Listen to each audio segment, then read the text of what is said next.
Dad paid me the day before I returned to BYU. He didn't have the money to give what he'd promised, but it was enough to cover the half tuition I owed. I spent my last day in Idaho with Charles. It was a Sunday, but I didn't go to church. I'd had an earache for 2 days, and during the night, it had changed from a dull twinge to a constant sharp stab. I had a fever. My vision was distorted, sensitive to light. That's when Charles called. Did I want to come to his house? I said I couldn't see well enough to drive. He picked me up 15 minutes later. I cupped my ear and slouched in the passenger seat, then took off my jacket and put it over my head to block the light. Charles asked what medicine I'd taken. Lobelia, I said, and skullcap. I don't think they're working, he said. They will. They take a few days. He raised his eyebrows, but said nothing. Charles's house was neat and spacious, with large, bright windows and shiny floors. It reminded me of Grandma over in town's house. I sat on a stool, my head pressed against the cold counter. I heard the creak of a cabinet opening and the pop of a plastic lid. When I opened my eyes, 2 red pills were on the counter in front of me. This is what people take for pain, Charles said. Not us. Who is this us? Charles said. You're leaving tomorrow. You're not one of them anymore. I closed my eyes, hoping he would drop it. What do you think will happen if you take the pills? He said. I didn't answer. I didn't know what would happen. Mother always said that medical drugs are a special kind of poison, one that never leaves your body but rots you slowly from the inside for the rest of your life. She told me if I took a drug now, even if I didn't have children for a decade, they would be deformed. People take drugs for pain, he said. It's normal. I must have winced at the word normal because he went quiet. He filled a glass of water and set it in front of me, then gently pushed the pills forward until they touched my arm. I picked one up. I'd never seen a pill up close before. It was smaller than I'd expected. I swallowed it, then the other. For as long as I could remember, whenever I was in pain, whether from a cut or a toothache, Mother would make a tincture of lobelia and skullcap. It had never lessened the pain, not 1 degree. Because of this, I had come to respect pain, even revere it, as necessary and untouchable. 20 minutes after I swallowed the red pills, the earache was gone. I couldn't comprehend its absence. I spent the afternoon swinging my head from left to right, try to jog the pain loose again.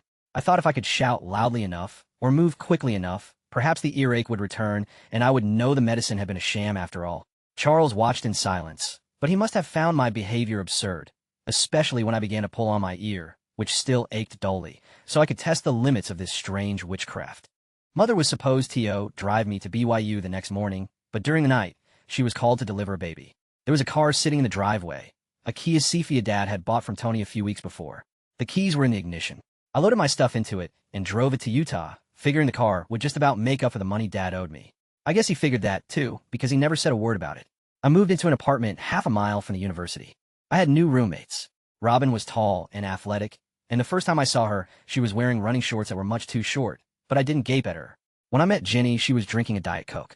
I didn't stare at that, either, because I'd seen Charles drink dozens of them. Robin was the oldest, and for some reason, she was sympathetic to me. Somehow she understood that my missteps came from ignorance, not intention, and she corrected me gently but frankly. She told me exactly what I would need to do, or not do, to get along with the other girls in the apartment. No keeping rotten food in the cupboards or leaving rancid dishes in the sink.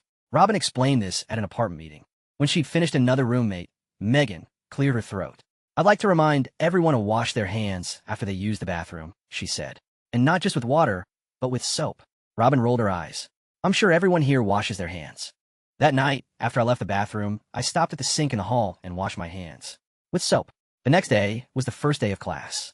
Charles had designed my course schedule. He'd signed me up for 2 music classes and a course on religion, all of which he said would be easy for me. Then he'd enrolled me in 2 more challenging courses, college algebra, which terrified me, and biology, which didn't, but only because I didn't know what it was. Algebra threatened to put an end to my scholarship. The professor spent every lecture muttering inaudibly as he paced in front of the chalkboard. I wasn't the only one who was lost, but I was more lost than anyone else. Charles tried to help, but he was starting his senior year of high school and had his own schoolwork. In October, I took the midterm and failed it. I stopped sleeping. I stayed up late, twisting my hair into knots as I tried to wrest meaning from the textbook, then lying in bed and brooding over my notes. I developed stomach ulcers. Once, Jenny found me curled up on a stranger's lawn, halfway between campus and our apartment. My stomach was on fire. I was shaking with the pain, but I wouldn't let her take me to a hospital. She sat with me for half an hour, then walked me home. The pain in my stomach intensified, burning through the night, making it impossible to sleep. I needed money for rent, so I got a job as a janitor for the engineering building. My shift began every morning at 4. Between the ulcers and the janitorial work, I barely slept. Jenny and Robin kept saying I should see a doctor, but I didn't. I told them I was going home for Thanksgiving and that my mother would cure me. They exchanged nervous glances, but didn't say anything. Charles said my behavior was self-destructive, that I had an almost pathological inability to ask for help. He told me this on the phone, and he said it so quietly it was almost a whisper. I told him he was crazy. Then go talk to your algebra professor, he said. You're failing. Ask for help. It had never occurred to me to talk to a professor. I didn't realize we were allowed to talk to them. So I decided to try, if only to prove to Charles that First could do it. I knocked on his office door a few days before Thanksgiving. He looked smaller in his office than he did in the lecture hall, and more shiny. The light above his desk reflected off his head and glasses. He was shuffling through the papers on his desk, and he didn't look up when I sat down. If I fail this class, I said, I'll lose my scholarship. I didn't explain that without a scholarship, I couldn't come back. I'm sorry, he said, barely looking at me. But this is a tough school. It might be better if you come back when you're older. Or transfer. I didn't know what he meant by transfer, so I said nothing. I stood to go, and for some reason this softened him. Truthfully, he said, a lot of people are failing. He sat back in his chair. How about this? The final covers all the material from the semester. I'll announce in class that anyone who gets a perfect score on the final, not a 98, but an actual 100, will get an A, no matter how they performed on the midterm. Sound good? I said it did. It was a long shot, but I was the queen of long shots. I called Charles. I told him I was coming to Idaho for Thanksgiving and I needed an algebra tutor. He said he would meet me at Buck's Peak. When I arrived at the peak, Mother was making the Thanksgiving meal. The large oak table was covered with jars of tincture and vials of essential oil, which I cleared away. Charles was coming for dinner. Sean was in a mood. He sat on a bench at the table, watching me gather the bottles and hide them. I'd washed Mother's china, which had never been used, and I began laying it out, eyeing the distance between each plate and knife. Sean resented my making a fuss. It's just Charles, he said. His standards aren't that high. He's with you, after all. I fetched glasses. While I put one in front of him, Sean jabbed a finger into my ribs, digging hard. Don't touch me, I shrieked. Then the room turned upside down. My feet were knocked out from under me, and I was swept into the living room, just out of Mother's sight. Sean turned me onto my back and sat on my stomach, pinning my arms at my sides with his knees. The shock of his weight forced the breath from my chest. He pressed his forearm into my windpipe. I sputtered, trying to gulp enough air to shout, but the airway was blocked. When you act like a child, you force me to treat you like one. Sean said this loudly. He almost shouted it. He was saying it to me, but he was not saying it for me. He was saying it for Mother, to define the moment. I was a misbehaving child. He was setting the child right. The pressure on my windpipe eased, and I felt a delicious fullness in my lungs. He knew I would not call out. Knock it off, Mother hollered from the kitchen, though I wasn't sure whether she meant Sean or me. Yelling is rude, Sean said, again speaking to the kitchen. You'll stay down until you apologize. I said I was sorry for yelling at him. A moment later, I was standing. I folded napkins from paper towels and put one at each setting. When I placed one at Sean's plate, he again jabbed his finger into my ribs. I said nothing. Charles arrived early, that hadn't even come in from the junkyard yet, and sat at the table across from Sean, who glared at him, never blinking. I didn't want to leave them alone together, but Mother needed help with the cooking, so I returned to the stove but devised small errands to bring me back to the table. On one of those trips, I heard Sean telling Charles about his guns, and on another, about all the ways he could kill a man. I laughed loudly at both, hoping Charles would think they were jokes. The third time I returned to the table, Sean pulled me onto his lap. I laughed at that too. The charade couldn't last, not even until supper. I passed Sean carrying a large china plate of dinner rolls, and he stabbed my gut so hard it knocked the wind out of me. I dropped the plate. It shattered. Why did you do that? I shouted. It happened so quickly, I don't know how he got me to the floor, but again I was on my back and he was on top of me. He demanded that I apologize for breaking the plate. I whispered the apology, quietly, so Charles wouldn't hear, but this enraged Sean. He grabbed a fistful of my hair, again near the scalp, for leverage, and yanked me upright, then dragged me toward the bathroom. The movement was so abrupt, Charles had no time to react. The last thing I saw as my head hurled down the hall was Charles leaping to his feet, eyes wide, face pale. My wrist was folded, my arm twisted behind my back. My head was shoved into the toilet, so that my nose hovered above the water. Sean was yelling something, but I didn't hear what. I was listening for the sound of footsteps in the hall, and when I heard them, I became deranged. Charles could not see me like this.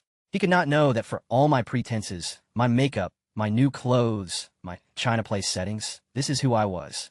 I convulsed, arching my body and ripping my wrist away from Sean. I caught him off guard. I was stronger than he'd expected, or maybe just more reckless, and he lost his hold. I sprang for the door. I'd made it through the frame, and had taken a step into the hallway when my head shot backward. Sean had caught me by the hair, and he yanked me toward him with such force that we both tumbled back and into the bathtub. The next thing I remember, Charles was lifting me, and I was laughing, a shrill, demented howl. I thought if I could just laugh loudly enough, the situation might still be saved, that Charles might yet be convinced it was all a joke.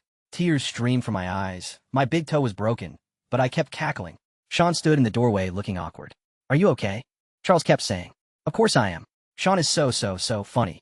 My voice strangled on the last word as I put weight on my foot and a wave of pain swept through me. Charles tried to carry me, but I pushed him off and walked on the brake, grinding my teeth to stop myself from crying out while I slapped playfully at my brother. Charles didn't stay for supper. He fled to his Jeep, and I didn't hear from him for several hours. Then he called and asked me to meet him at the church. He wouldn't come to Bucks Peak. We sat in his Jeep in the dark, empty parking lot. He was crying. "You didn't see what you thought you saw," I said. If someone had asked me, I'd have said Charles was the most important thing in the world to me. But he wasn't, and I would prove it to him. What was important to me wasn't love or friendship, but my ability to lie convincingly to myself, to believe I was strong. I could never forgive Charles for knowing I wasn't. I became erratic, demanding, hostile. I devised a bizarre and ever-evolving rubric by which I measured his love for me. And when he failed to meet it, I became paranoid. I surrendered to rages, venting all my savage anger, every fearful resentment I'd ever felt toward Dad or Sean, at him, this bewildered bystander who'd only ever helped me. When we argued, I screamed that I never wanted to see him again, and I screamed it so many times that one night, when I called to change my mind like I always did, he wouldn't let me. We met one final time in a field off the highway. Bucks Peak loomed over us. He said he loved me, but this was over his head. He couldn't save me. Only I could. I had no idea what he was talking about. Winter-covered campus, iron-thick snow. I stayed indoors, memorizing algebraic equations, try to live as I had before, to imagine my life at the university as disconnected from my life on Bucks Peak. The walls separating the two had been impregnable. Charles was a hole in it. The stomach ulcers returned, burning and aching through the night. Once, I awoke to Robin shaking me. She said I'd been shouting in my sleep. I touched my face, and it was wet. She wrapped me in her arms so tight, I felt cocooned. The next morning, Robin asked me to go with her to a doctor for the ulcers, but also for an x-ray of my foot, because my big toe had turned black. I said I didn't need a doctor. The ulcers would heal, and someone had already treated the toe. Robin's eyebrow rose. Who treated it? I shrugged. She assumed my mother had, and I let her believe it. The truth was, the morning after Thanksgiving, I had asked Sean to tell me if it was broken. He'd knelt on the kitchen floor, and I dropped my foot into his lap. In that posture, he seemed to shrink. He examined the toe for a moment, then he looked up at me, and I saw something in his blue eyes. I thought he was about to say he was sorry, but just when I expected his lips to part, he grasped the tip of my toe and yanked. It felt as if my foot had exploded, so intense was the shock that shot through my leg. I was still trying to swallow spasms of pain when Sean stood, put a hand on my shoulder, and said, "Sorry, Siddle Lister, but it hurts less if you don't see it coming."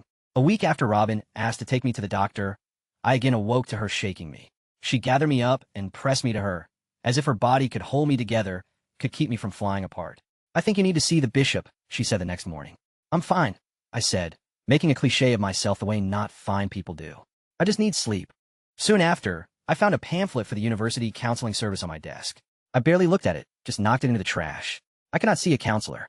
To see one would be to ask for help, and I believed myself invincible. It was an elegant deception, a mental pirouette. The toe was not broken because it was not breakable. Only an x-ray would prove otherwise.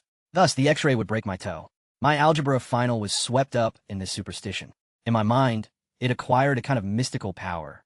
I studied with the intensity of the insane, believing that if I could best this exam, win that impossible perfect score, even with my broken toe, and without Charles to help me, it would prove that I was above it all. Untouchable. The morning of the exam, I limped to the testing center and sat in the drafty hall. The test was in front of me. The problems were compliant, pliable. They yielded to my manipulations, forming into solutions, one after the other. I handed him my answer sheet, then stood in the frigid hallway, staring up at the screen that would display my score. When it appeared, I blinked and blinked again. 100. A perfect score. I was filled with an exquisite numbness. I felt drunk with it and wanted to shout at the world. Here's the proof. Nothing touches me. Bucks Peak looked the way it always did at Christmas. A snowy spire, adorned with evergreens, and my eyes, increasingly accustomed to brick and concrete, were nearly blinded by the scale and clarity of it. Richard was in the forklift as I drove up the hill, moving a stack of purlins for the shop Dad was building in Franklin, near town. Richard was 22 and one of the smartest people I knew, but he lacked a high school diploma. As I pass him the drive, it occurred to me that he'd probably be driving that forklift for the rest of his life. I've been home for only a few minutes when Tyler called. I'm just checking in, he said, to see if Richard is studying for the ACT. He's going to take it? I don't know, Tyler said. Maybe. Dad and I have been working on him.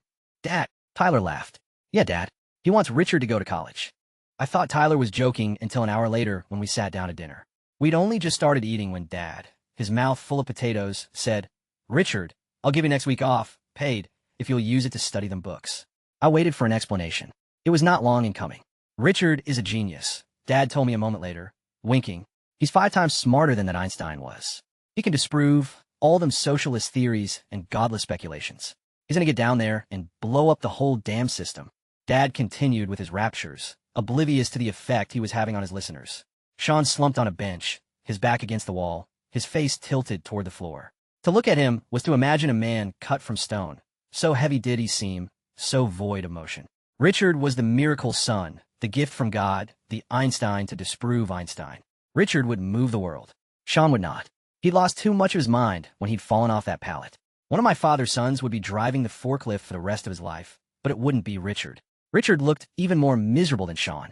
His shoulders hunched and his neck sank into them, as if he were compressing under the weight of Dad's praise. After Dad went to bed, Richard told me that he'd taken practice tests for the ACT. He'd scored so low, he wouldn't tell me the number. Apparently I'm Einstein, Richard said, his head in his hands. What do I do? Dad is saying I'm going to blow this thing out of the water, and I'm not even sure I can pass. Every night was the same. Through dinner, Dad would list all the false theories of science that his genius son would disprove. Then after dinner, I would tell Richard about college, about classes, books, professors, things I knew would appeal to his innate need to learn. I was worried. Dad's expectations were so high, and Richard's fear of disappointing him so intense, it seemed possible that Richard might not take the ACT at all. The shop in Franklin was ready to roof, so 2 days after Christmas, I forced my toe, still crooked and black, into a steel-toed boot, then spent the morning on a roof threading screws in a galvanized tin. It was late afternoon when Sean dropped his screw gun and shimmied down the loader's extended boom. Time for a break, Siddle Liss, he shouted up from the ground. Let's go into town. I hopped onto the pallet, and Sean dropped the boom to the ground. You drive, he said. Then he leaned his seat back and closed his eyes. I headed for Stokes.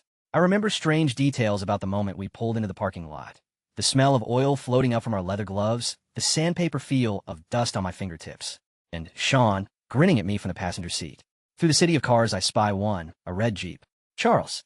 I pass through the main lot and turn into the open asphalt on the north side of the store, where employees park. I pull down the visor to evaluate myself, noting the tangle the windy roof has made of my hair and the grease from the tin that has lodged in my pores, making them fat and brown. My clothes are heavy with dirt. Sean sees the red Jeep. He watches me lick my thumb and scrub dirt from my face, and he becomes excited. Let's go, he says. I'll wait in the car. You're coming in? Sean says. Sean can smell shame. He knows that Charles has never seen me like this. That every day, all last summer, I rushed home and removed every stain, every smudge, hiding cuts and calluses beneath new clothes and makeup. 100 times Sean has seen me emerge from the bathroom unrecognizable, having washed the junkyard down the shower drain. You're coming in, Sean says again. He walks around the car and opens my door. The movement is old-fashioned, vaguely chivalrous. I don't want to, I say. Don't want your boyfriend to see you looking so glamorous? He smiles and jabs me with his finger. He is looking at me strangely, as if to say, this is who you are. You've been pretending that you're someone else. Someone better. But you are just this. He begins to laugh, loudly, wildly, as if something funny has happened but nothing has. Still laughing, he grabs my arm and draws it upward, as if he's going to throw me over his back and carry me in fireman style. I don't want Charles to see that, so I end the game. I say flatly, don't touch me. What happens next is a blur in my memory. I see only snapshots of the sky flipping absurdly, of fists coming at me, of a strange, savage look in the eyes of a man I don't recognize. I see my hands grasping the wheel, and I feel strong arms wrenching my legs. Something shifts in my ankle, a crack or a pop. I lose my grip. I'm pulled from the car. I feel icy pavement on my back. Pebbles are grinding into my skin. My jeans have slid down past my hips. I've felt them peeling off me, inch by inch, as Sean yanked my legs. My shirt has risen up, and I look at myself, and my body spread flat on the asphalt and my bra and faded underwear. I want to cover myself, but Sean has pinned my hands above my head. I lie still, feeling the cold seep into me. I hear my voice begging him to let me go, but I don't sound like myself. I'm listening to the sobs of another girl. I am dragged upward and set on my feet. I claw my clothing. Then I'm doubled over and my wrist is being folded back, bend as far as it will go, and bending still. My nose is near the pavement when the bone begins to bow. I try to regain my balance, to use the strength in my legs to push back, but when my ankle takes weight, it buckles. I scream. Heads turn in our direction. People crane to see what the commotion is. Immediately, I begin to laugh, a wild, hysterical cackle that despite all my efforts still sounds a little like scream. You're going in, Sean says, and I feel the bone in my wrist crack. I go with him into the bright lights. I laugh as we pass through aisle after aisle, gathering the things he wants to buy. I laugh at every word he says, trying to convince anyone who might have been in the parking lot that it was all a joke. I'm walking on a sprained ankle, but the pain barely registers. We do not see Charles. The drive back to the site is silent. It's only 5 miles, but it feels like 50. We arrive, and I limp toward the shop. Dad and Richard are inside. I've been limping before because of my toe, so my new hobble isn't so noticeable. Still, Richard takes one look at my face, streaked with grease and tears, and knows something is wrong. Dad sees nothing. I pick up my screw gun and drive screws with my left hand, but the pressure is uneven, and with my weight gathered on one foot, my balance is poor. The screws bounce off the painted tin, leaving long, twisting marks like curled ribbons. Dad sends me home after I ruin 2 sheets. That night, with a heavily wrapped wrist, I scratch out a journal entry. I ask myself questions. Why didn't he stop when I begged him? It was like getting beaten by a zombie, I write. Like he couldn't hear me. Sean knocks. I slide my journal under the pillow. His shoulders are rounded when he enters. He speaks quietly. It was a game, he says. He had no idea he'd hurt me until he saw me cradling my arm at the site. He checks the bones in my wrist, examines my ankle. He brings me ice wrapped in a dish towel and says that next time we're having fun, I should tell him if something is wrong. He leaves. I return to my journal. Was it really fun and games? I write. Could he not tell he was hurting me? I don't know. I just don't know. I begin to reason with myself, to doubt whether I had spoken clearly. What had I whispered and what had I screamed? I decide that if I had asked differently, been more calm, he would have stopped. I write this until I believe it, which doesn't take long because I want to believe it. It's comforting to think the defect is mine, because that means it is under my power. I put away my journal and lie in bed, reciting this narrative as if it is a poem I've decided to learn by heart. I've nearly committed it to memory when the recitation is interrupted. Images invade my mind, of me on my back, arms pressed above my head. Then I'm in the parking lot. I look down at my white stomach, then up at my brother. His expression is unforgettable, not anger or rage. There is no fury in it, only pleasure, unperturbed. Then a part of me understands, even as I begin to argue against it, that my humiliation was the cause of that pleasure. It was not an accident or side effect. It was the objective. This half-knowledge works in me like a kind of possession, and for a few minutes I'm taken over by it. I rise from my bed, retrieve my journal, and do something I've never done before. I write what happened. I do not use vague, shadowy language, as I have done in other entries. I do not hide behind hints and suggestion. I write what I remember. There was one point when he was forcing me from the car that he had both hands pinned above my head and my shirt rose up.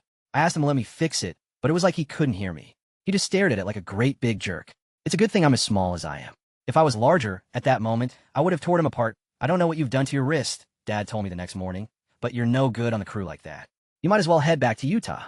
The drive to BYU was hypnotic. By the time I arrived, my memories of the previous day had blurred and faded. They were brought into focus when I checked my email. There was a message from Sean, an apology, but he'd apologized already in my room. I had never known Sean to apologize twice. I retrieved my journal, and I wrote another entry, opposite the first, in which I revised the memory. It was a misunderstanding, I wrote. If I'd asked him to stop, he would have. But however I chose to remember it, that event would change everything. Reflecting on it now, I'm amazed by it.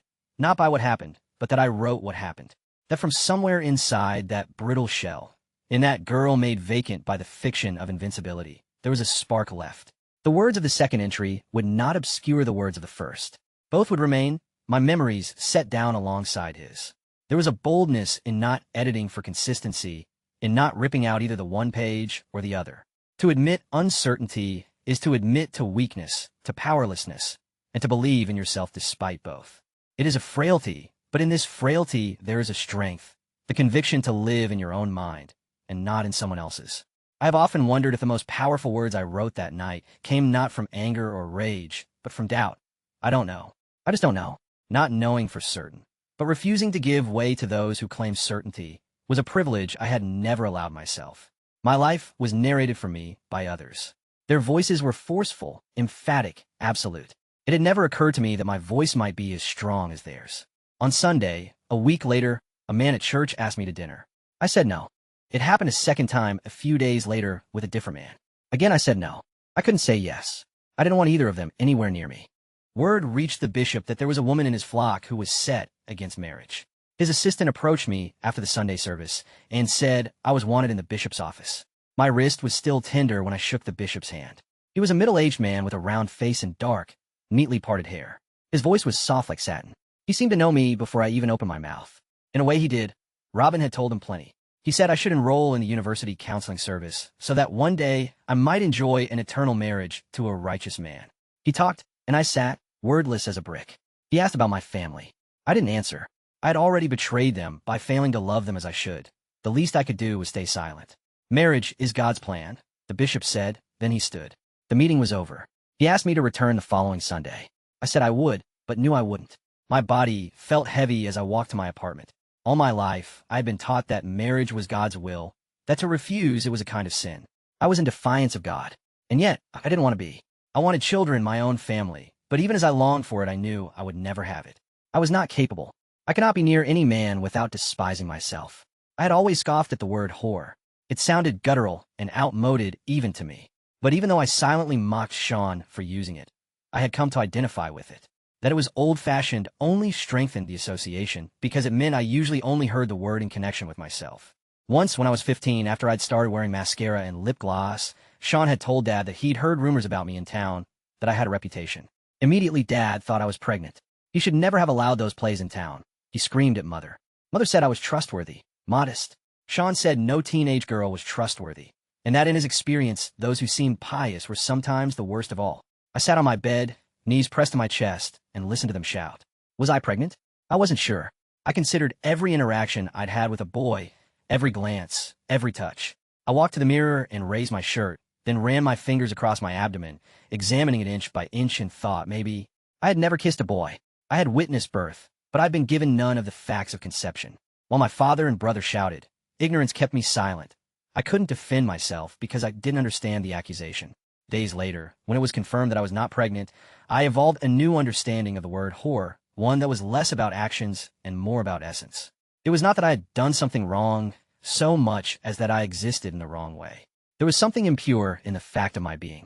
It's strange how you give the people you love so much power over you, I had written in my journal. But Sean had more power over me than I could possibly have imagined. He had defined me to myself, and there's no greater power than that. I stood outside the bishop's office on a cold night in February. I didn't know what had taken me there. The bishop sat calmly behind his desk. He asked what he could do for me, and I said I didn't know. No one could give me what I wanted, because what I wanted was to be remade. I can help, he said, but you'll need to tell me what's bothering you.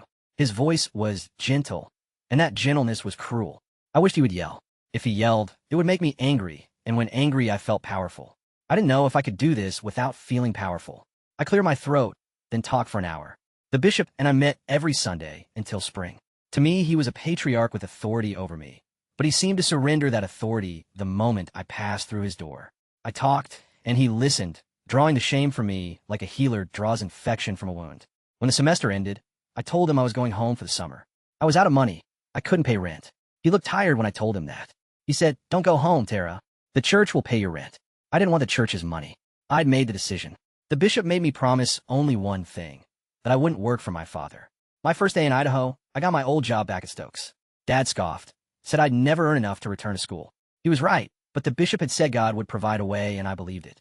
I spent the summer restocking shelves and walking elderly ladies to their cars. I avoided Sean. It was easy because he had a new girlfriend, Emily, and there was talk of a wedding. Sean was 28. Emily was a senior in high school. Her temperament was compliant. Sean played the same games with her he'd played with Sadie, testing his control. She never failed to follow his orders, quivering when he raised his voice, apologizing when he screamed at her. That their marriage would be manipulative and violent, I had no doubt, although those words were not mine. They had been given to me by the bishop, and I was still trying to wrest meaning from them. When the summer ended, I returned to BYU with only $2,000. On my first night back, I wrote in my journal, "I have so many bills I can't imagine how I'm going to pay them. But God will provide either trials for growth or the means to succeed." The tone of that entry seems lofty, high-minded, but in it I detect a whiff of fatalism. Maybe I would have to leave school. That was fine. There were grocery stores in Utah. I would bag groceries, and one day I'd be manager. I was shocked out of this resignation 2 weeks into the fall semester when I awoke one night to a blinding pain in my jaw. I never felt anything so acute, so electrifying. I wanted to rip my jaw from my mouth, just to be rid of it. I stumbled to a mirror. The source was a tooth that had been chipped many years before, but now it had fractured again, and deeply. I visited a dentist who said the tooth had been rotting for years. It would cost $1,400 to repair. I couldn't afford to pay half that and stay in school. I called home. Mother agreed to lend me the money, but Dad attached terms. I would have to work for him next summer. I didn't even consider it. I said I was finished with the junkyard, finished for life, and hung up. I tried to ignore the ache and focus on my classes, but it felt as though I were being asked to sit through a lecture while a wolf gnawed on my jaw. I'd never taken another ibuprofen since that day with Charles, but I began to swallow them like breath mints. They helped only a little. The pain was in the nerves, and it was too severe. I hadn't slept since the ache began, and I started skipping meals because chewing was unthinkable. That's when Robin told the bishop. He called me to his office on a bright afternoon. He looked at me calmly from across his desk and said, "What are we going to do about your tooth?" I tried to relax my face. "You can't go through the school year like this," he said. "But there's an easy solution. Very easy, in fact. How much does your father make?" "Not much," I said. "He's been in debt since the boys wrecked all the equipment last year." "Excellent," he said. "I have the paperwork here for a grant. I'm sure you're eligible, and the best part is you won't have to pay it back." I'd heard about government grants. Dad said that to accept one was to indebt yourself to the Illuminati. "That's how they get you," he'd said. "They give you free money, then the next thing you know, they own you." These words echoed in my head. I'd heard other students talk about their grants, and I'd recoiled from them. I would leave school before I would allow myself to be purchased. "I don't believe in government grants," I said. "Why not?" I told him what my father said. He sighed and looked heavenward. "How much will it cost to fix the tooth?" $1,400, I said. "I'll find the money." "The church will pay," he said quietly. "I have a discretionary fund. That money is sacred." The bishop threw his hands in the air. We sat in silence. Then he opened his desk drawer and withdrew a checkbook. I looked at the heading. It was for his personal account. He filled out a check, to me, for $1,500. "I will not allow you to leave school over this," he said. The check was in my hand. I was so tempted, the pain in my jaw so savage that I must have held it for 10 seconds before passing it back. I had a job at the campus creamery, flipping burgers and scooping ice cream. I got by between paydays by neglecting overdue bills and borrowing money from Robin. So twice a month, when a few $100s went in my account, it was gone within hours. I was broke when I turned 19 at the end of September. I had given up on fixing the tooth. I knew I would never have $1,400. Besides, the pain had lessened. Either the nerve had died or my brain had adjusted to its shocks. Still, I had other bills, so I decided to sell the only thing I had of any value, my horse bud. I called Sean and asked how much I could get. Sean said a mixed breed wasn't worth much, but that I could send him to auction like Grandpa's dog food horses. I imagined Bud in a meat grinder, then said, "Try to find a buyer first." A few weeks later, Sean sent me a check for a few $100s. When I called Sean and asked who he'd sold Bud to, he mumbled something vague about a guy passing through from Tooele. I was an incurious student that semester. Curiosity is a luxury reserved for the financially secure. My mind was absorbed with more immediate concerns, such as the exact balance of my bank account, who I owed how much, and whether there was anything in my room I could sell for $10 or $20.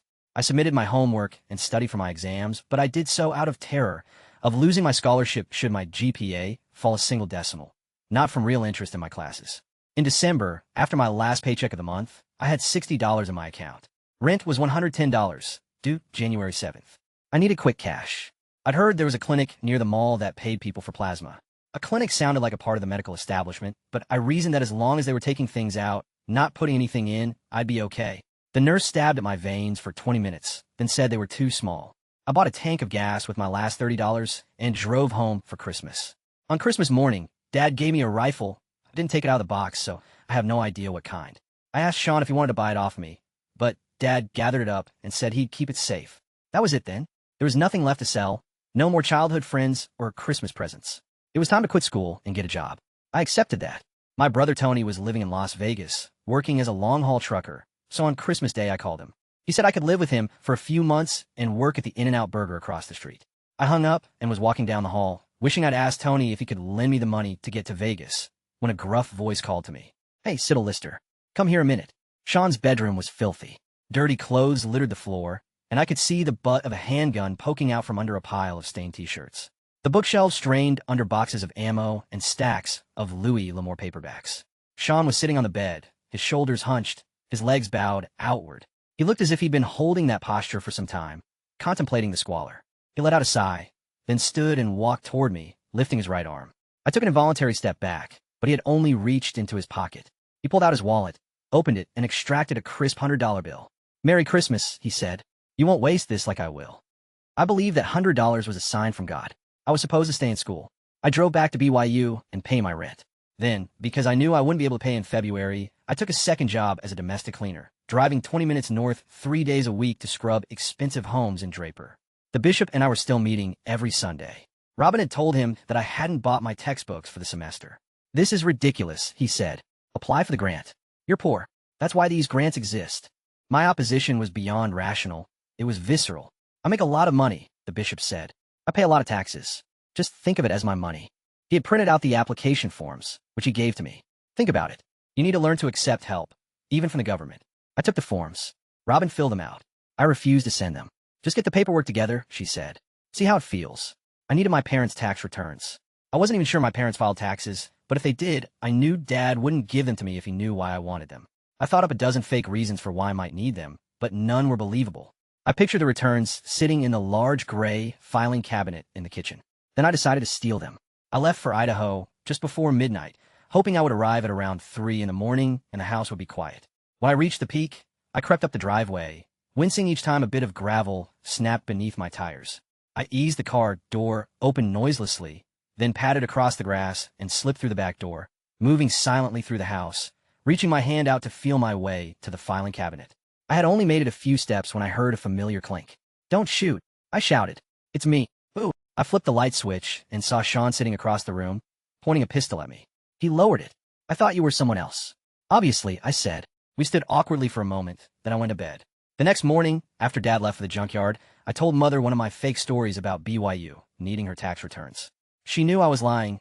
I could tell because when Dad came in unexpectedly and asked why she was copying the returns, she said the duplicates were for her records. I took the copies and returned to BYU. Sean and I exchanged no words before I left. He never asked why I'd been sneaking into my own house at 3 in the morning, and I never asked who he'd been waiting for, sitting up in the middle of the night with a loaded pistol. The forms SAT on my desk for a week before Robin walked with me to the post office and watched me hand them to the postal worker. It didn't take long, a week, maybe 2. I was cleaning houses in Draper when the mail came, so Robin left a letter on my bed with a note that I was a commie now. I tore open the envelope and a check fell onto my bed. For $4,000. I felt greedy, then afraid of my greed. There was a contact number. I dialed it. "There's a problem," I told the woman who answered. "The check is for $4,000, but I only need $1,400. The line was silent. "Hello. Hello. Let me get this straight," the woman said. "You're saying the check is for too much money? What do you want me to do? If I send it back, could you send me another one? I only need $1,400. For a root canal." "Look, honey," she said. "You get that much because that's how much you get. Cash it or don't. It's up to you." I had the root canal. I bought my textbooks, paid rent, and had money left over. The bishop said I should treat myself to something, but I said I couldn't. I had to save the money. He told me I could afford to spend some. "Remember," he said, "you can apply for the same amount next year." I bought a new Sunday dress. I believed the money would be used to control me, but what it did was enable me to keep my word to myself. For the first time, when I said I would never again work for my father, I believed it. I wonder now if the day I set out to steal that tax return wasn't the first time I left home to go to Bucks Peak. That night, I had entered my father's house as an intruder. It was a shift in mental language, surrendering of where I was from. My own words confirmed it. When other students asked where I was from, I said, "I'm from Idaho," a phrase that, as many times as I've had to repeat it over the years, has never felt comfortable in my mouth. When you're a part of a place, growing that moment in its soil, there's never a need to say you're from there. I never uttered the words, "I'm from Idaho," until I'd left it. I had $1,000 in my bank account. It felt strange just to think that, let alone say it. $1,000. Extra, that I did not immediately need. It took weeks for me to come to terms with this fact, but as I did, I began to experience the most powerful advantage of money, the ability to think of things besides money. My professors came into focus, suddenly and sharply. It was as if before the grant I'd been looking at them through a blurred lens. My textbooks began to make sense, and I found myself doing more than the required reading. It was in this state that I first heard the term bipolar disorder. I was sitting in Psychology 101 when the professor read the symptoms aloud from the overhead screen. Depression, mania, paranoia, euphoria, delusions of grandeur, and persecution. I listened with a desperate interest. "This is my father," I wrote in my notes. He's describing Dad. A few minutes before the bell rang, a student asked what role mental disorders might have played in separatist movements. I'm thinking of famous conflicts like Waco, Texas, or Ruby Ridge, Idaho, he said. Idaho isn't famous for many things, so I figured I'd have heard of whatever Ruby Ridge was. He'd said it was a conflict. I searched my memory, trying to recall if I'd ever heard the words. There was something familiar in them. Then images appeared in my mind, weak and distorted, as if the transmission were being disrupted at the source. I closed my eyes, and the scene became vivid. I was in our house, crouching behind the birchwood cabinets. Mother was kneeling next to me, her breath slow and tired. She licked her lips and said she was thirsty. Then before I could stop her, she stood and reached for the tap. I felt the tremor of gunfire and heard myself shout. There was a thud as something heavy fell to the floor. I moved her arm aside and gathered up the baby. The bell rang. The auditorium emptied. I went to the computer lab. I hesitated for a moment over the keyboard, struck by a premonition that this was information I might regret knowing, then typed Ruby Ridge into the browser.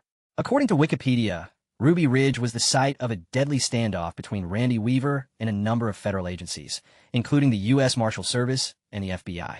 The name Randy Weaver was familiar, and even as I read it, I heard it falling from my father's lips. Then the story as it had lived in my imagination for 13 years began replaying in my mind. The shooting of a boy, then of his father, then of his mother. The government had murdered the entire family, parents and children, to cover up what they had done. I scrolled past the backstory to the first shooting. Federal agents had surrounded the Weaver cabin. The mission was surveillance only, and the Weavers were unaware of the agents until a dog began to bark. Believing the dog had sensed a wild animal, Randy's 14-year-old son, Sammy, charged into the woods. The agents shot the dog, and Sammy, who was carrying a gun, opened fire. The resulting conflict left 2 dead, a federal agent and Sammy, who was retreating, running up the hill toward the cabin when he was shot in the back. I read on. The next day, Randy Weaver was shot, also in the back, while trying to visit his son's body. The corpse was in the shed, and Randy was lifting the latch on the door when a sniper took aim at his spine and missed. His wife, Vicky, moved toward the door to help her husband, and again the sniper opened fire. The bullet struck her in the head, killing her instantly as she held their 10-month-old daughter. For 9 days, the family huddled in the cabin with their mother's body, until finally negotiators ended the standoff and Randy Weaver was arrested. I read this last line several times before I understood it. Randy Weaver was alive? Did Dad know? I kept reading. The nation had been outraged. Articles had appeared in nearly every major newspaper blasting the government's callous disregard for life. The Department of Justice had opened an investigation, and the Senate had held hearings. Both had recommended reforms to the rules of engagement, particularly concerning the use of deadly force.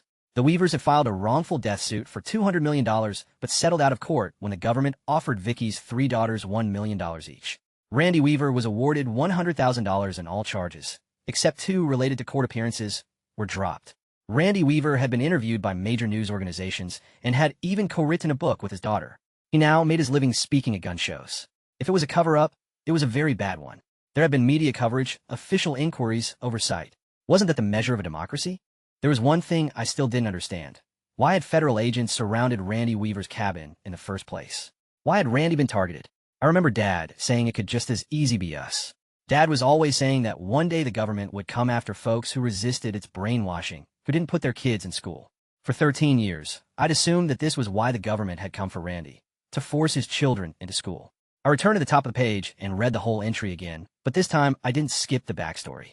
According to all the sources, including Randy Weaver himself, the conflict had begun when Randy sold 2 sawed-off shotguns to an undercover agent he'd met at an Aryan Nations gathering. I read this sentence more than once, many times in fact. Then I understood. White supremacy was at the heart of this story, not homeschool. The government, it seemed, had never been in the habit of murdering people for not submitting their children to a public education. This seems so obvious to me now, it was difficult to understand why I had ever believed anything else. For one bitter moment, I thought Dad had lied. Then I remembered the fear on his face, the heavy rattling of his breath, and I felt certain that he'd really believed we were in danger. I reached for some explanation, and strange words came to mind, words I'd learned only minutes before. Paranoia, mania, delusions of grandeur and persecution. And finally the story made sense, the one on the page, and the one that had lived in me through childhood. Dad must have read about Ruby Ridge or seen it on the news, and somehow as it passed through his feverish brain, it had ceased to be a story about someone else, and had become a story about him. If the government was after Randy Weaver, surely it must also be after Gene Westover, who'd been holding the front line in the war with the Illuminati for years. No longer content to read about the brave deeds of others, he had forged himself a helmet and mounted a nag. I became obsessed with bipolar disorder. We were required to write a research paper for psychology, and I chose it as my subject, then used the paper as an excuse to interrogate every neuroscientist and cognitive specialist at the university. I described Dad's symptoms, attributing them not to my father, but to a fictive uncle. Some of the symptoms fit perfectly, others did not. The professors told me that every case is different. What you're describing sounds more like schizophrenia, one said. Did your uncle ever get treatment? No, I said. He thinks doctors are part of a government conspiracy. That does complicate things, he said. With all the subtlety of a bulldozer, I wrote my paper on the effect bipolar parents have on their children. It was accusative, brutal. I wrote that children of bipolar parents are hit with double risk factors. First, because they are genetically predisposed to mood disorders, and second, because of the stressful environment and poor parenting of parents with such disorders. In class, I had been taught about neurotransmitters and their effect on brain chemistry. I understood that disease is not a choice. This knowledge might have made me sympathetic to my father, but it didn't. I felt only anger. We were the ones who'd paid for it, I thought. Mother, Luke, Sean. We had been bruised and gashed and concussed, had our legs set on fire and our heads cut open. We had lived in a state of alert, a kind of constant terror, our brains flooding with cortisol, because we knew that any of those things might happen at any moment. Because Dad always put faith before safety. Because he believed himself right, and he kept on believing himself right. After the first car crash, after the second, after the bin, the fire, the pallet. And it was us who paid. I visited Buck's Peak the weekend after I submitted my paper. I had been home for less than an hour when Dad and I got into an argument. He said I owed him for the car. He really only mentioned it, but I became crazed, hysterical. For the first time in my life, I shouted at my father, not about the car, but about the Weavers. I was so suffocated by rage. My words didn't come out as words, but as choking, sputtering sobs. Why are you like this? Why did you terrify us like that? Why did you fight so hard against made-up monsters, but do nothing about the monsters in your own house? Dad gaped at me, astonished. His mouth sagged, and his hands hung limply at his sides, twitching, as if he wanted to raise them, to do something. I hadn't seen him look so helpless since he crouched next to our rec station wagon, watching Mother's face bulge and distend, unable even to touch her because electrified cables were sending a deadly pulse through the metal. Out of shame, or anger, I fled. I drove without stopping back to BYU. My father called a few hours later. I didn't answer. Screaming at him hadn't helped. Maybe ignoring him would. When the semester ended, I stayed in Utah. It was the first summer that I didn't return to Bucks Peak. I did not speak to my father, not even on the phone. This estrangement was not formalized. I just didn't feel like seeing him or hearing his voice, so I decided to experiment with normality. For 19 years, I'd lived the way my father wanted. Now I would try something else. I moved to a new apartment on the other side of town where no one knew me. I wanted a new start. At church my first week, my new bishop greeted me with a warm handshake, then moved on to the next newcomer. I reveled in his disinterest. If I could just pretend to be normal for a little while, maybe it would feel like the truth. It was at church that I met Nick. Nick had square glasses and dark hair, which he gelled and teased into neat spikes. Dad would have scoffed at a man wearing hair gel, which is perhaps why I loved it. I also loved that Nick wouldn't have known an alternator from a crankshaft. What he did know were books and video games and clothing brands. And words. He had an astonishing vocabulary. Nick and I were a couple from the beginning. He grabbed my hand the second time we met. When his skin touched mine, I prepared to fight that primal need to push him away, but it never came. It was strange and exciting, and no part of me wanted it to end. I wished I were still in my old congregation, so I could rush to my old bishop and tell him I wasn't broken anymore.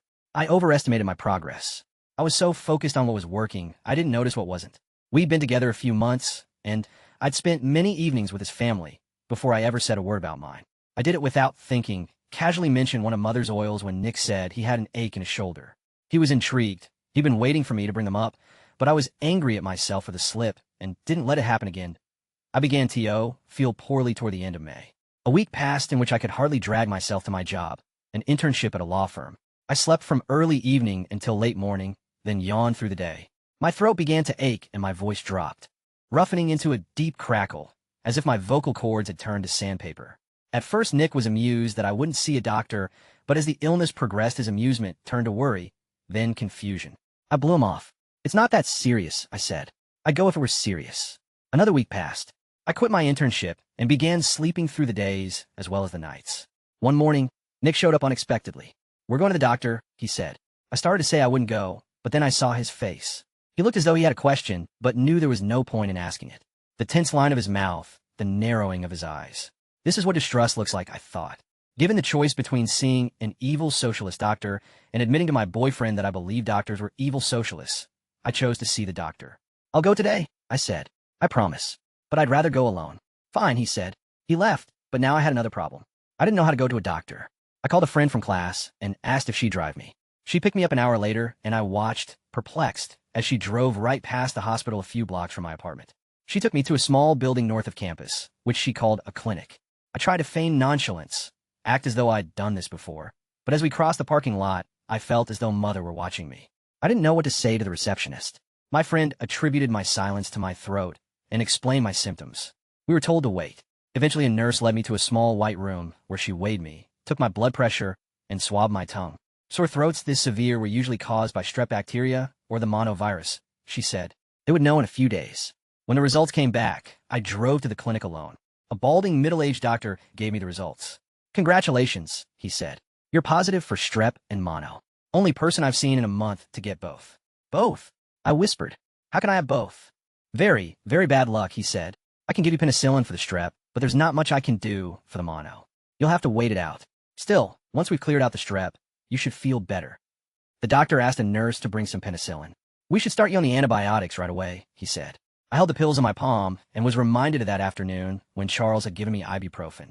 I thought of Mother, and of the many times she'd told me that antibiotics poison the body, that they cause infertility and birth defects, that the Spirit of the Lord cannot dwell in an unclean vessel, and that no vessel is clean when it forsakes God and relies on man. Or maybe Dad had said that last part. I swallowed the pills. Perhaps it was desperation because I felt so poorly, but I think the reason was more mundane, curiosity. There I was in the heart of the medical establishment, and I wanted to see at long last what it was I had always been afraid of. Will my eyes bleed? My tongue fall out? Surely something awful would happen. I needed to know what. I returned to my apartment and called Mother. I thought confessing would alleviate my guilt. I told her I'd seen a doctor and that I had strep and mono. I'm taking penicillin, I said. I just wanted you to know. She began talking rapidly, but I didn't hear much of it. I was so tired. When she seemed to be winding down, I said, I love you, and hung up. 2 days later, a package arrived, express from Idaho. Inside were 6 bottles of tincture, 2 vials of essential oil, and a bag of white clay. I recognized the formulas. The oils and tinctures were to fortify the liver and kidneys, and the clay was a foot soaked to draw toxins. There was a note from Mother. These herbs will flush the antibiotics from your system. Please use them for as long as you insist on taking the drugs. Love you. I leaned back into my pillow and fell asleep almost instantly, but before I did, I laughed out loud. She hadn't sent any remedies for the strep or the mono, only for the penicillin. I awoke the next morning to my phone ringing. It was Audrey. There's been an accident, she said. Her words transported me to another moment, to the last time I'd answered a phone and heard those words instead of a greeting. I thought of that day and of what Mother had said next. I hoped Audrey was reading from a different script. It's Dad, she said. If you hurry, leave right now. You can say goodbye. There's a story I was told when I was young, told so many times and from such an early age, I can't remember who told it to me first. It was about Grandpa down the hill and how he got the dent above his right temple. When Grandpa was a younger man, he had spent a hot summer on the mountain, riding the white mare he used for cowboy work. She was a tall horse, calmed with age. To hear Mother tell it, that mare was steady as a rock, and Grandpa didn't pay much attention when he rode her. He'd drop the knotted reins if he felt like it, maybe to pick a burr out of his boot or sweep off his red cap and wipe his face with his shirt sleeve. The mare stood still, but tranquil as she was terrified of snakes. She must have glimpsed something slithering in the weeds, Mother would say when she told the story, because she chucked Grandpa clean off. There was an old set of harrows behind him. Grandpa flew into them, and a disc caved in his forehead. What exactly it was that shattered Grandpa's skull changed every time I heard the story. In some tellings it was harrows, but in others it was a rock. I suspect nobody knows for sure. There weren't any witnesses. The blow rendered Grandpa unconscious, and he doesn't remember much until Grandma found him on the porch, soaked to his boots in blood. Nobody knows how he came to be on that porch. From the upper pasture to the house is a distance of a mile, rocky terrain with steep, unforgiving hills, which Grandpa could not have managed in his condition. But there he was. Grandma heard a faint scratching at the door, and when she opened it, there was Grandpa, lying in a heap, his brains dripping out of his head. She rushed into town, and they fitted him with a metal plate. After Grandpa was home and recovering, Grandma went looking for the white mare. She walked all over the mountain, but found her tied to the fence behind the corral, tethered with an intricate knot that nobody used except her father, Lot. Sometimes, when I was at Grandma's eating the forbidden cornflakes and milk, I'd ask Grandpa to tell me how he got off the mountain. He always said he didn't know. Then he'd take a deep breath, long and slow, like he was settling into a mood rather than a story, and he'd tell the whole tale from start to finish. Grandpa was a quiet man, near silent. You could pass a whole afternoon clearing fields with him and never hear 10 words strung together. Just yep, and not that one, and I reckon so. But ask how he got down the mountain that day, and he'd talk for 10 minutes, even though all he remembered was lying in the field, unable to open his eyes, while the hot sun dried the blood on his face. But I tell you this, Grandpa would say, taking off his hat and running his fingers over the dent in his skull. I heard things while I was lying in them weeds. Voices, and there was talking. I recognized one, because it was Grandpa Lot. He was a-telling somebody that Albertson was in trouble.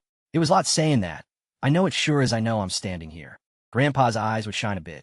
Then he'd say, only thing is, Lot had been dead near 10 years. This part of the story called for reverence. Mother and Grandma both loved to tell it, but I liked Mother's telling best. Her voice hushed in the right places. It was angels, she would say, a small tear falling to the corner of her smile. Your great-grandpa Lot sent them, and they carried Grandpa down mountain. The dent was unsightly, a 2-inch crater in his forehead. As a child, when I looked at it, sometimes I imagined a tall doctor in a white coat banging on a sheet of metal with a hammer. In my imagination, the doctor used the same corrugated sheets of tin that Dad used to roof hay sheds. But that was only sometimes. Usually I saw something else. Proof that my ancestors walked that peak, watching and waiting, angels at their command. I don't know why Dad was alone on the mountain that day. The car crusher was coming. I suppose he wanted to remove that last fuel tank, but I can't imagine what possessed him to light his torch without first draining the fuel. I don't know how far he got, how many of the iron belts he managed to sever before a spark from the torch made it into the tank. But I know Dad was standing next to the car, his body pressed against the frame, when the tank exploded. He was wearing a long-sleeved shirt, leather gloves, and a welding shield. His face and fingers took the brunt of the blast. The heat from the explosion melted through the shield as if it were a plastic spoon.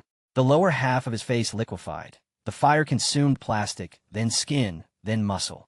The same process was repeated with his fingers. The leather gloves were no match for the inferno that passed over and through them. Then tongues of flame licked across his shoulders and chest. When he crawled away from the flaming wreckage, I imagine he looked more like a corpse than a living man. It is unfathomable to me that he was able to move, let alone drag himself a quarter-mile through fields and over ditches. If ever a man needed angels, it was that man. But against all reason he did it, and, as his father had years before, huddled outside his wife's door, unable to knock. My cousin Kylie was working for my mother that day, filling vials of essential oil. A few other women worked nearby, weighing dried leaves or straining tinctures. Kylie heard a soft tap on the back door, as if someone was bumping it with their elbow. She opened it, but has no memory of what was on the other side. I've blocked it out, she would later tell me. I can't remember what I saw. I only remember what I thought, which was, he has no skin. My father was carried to the couch. Rescue remedy, the homeopathic for shock, was poured into the lipless cavity that had been his mouth. They gave him lobelia and skullcap for the pain, the same mixture Mother had given Luke years before. Dad choked on the medicine. He couldn't swallow. He'd inhaled the fiery blast, and his insides were charred. Mother tried to take him to the hospital, but between rasping breaths, he whispered that he'd rather die than see a doctor. The dead skin was gently cut away, and he was slathered in salve.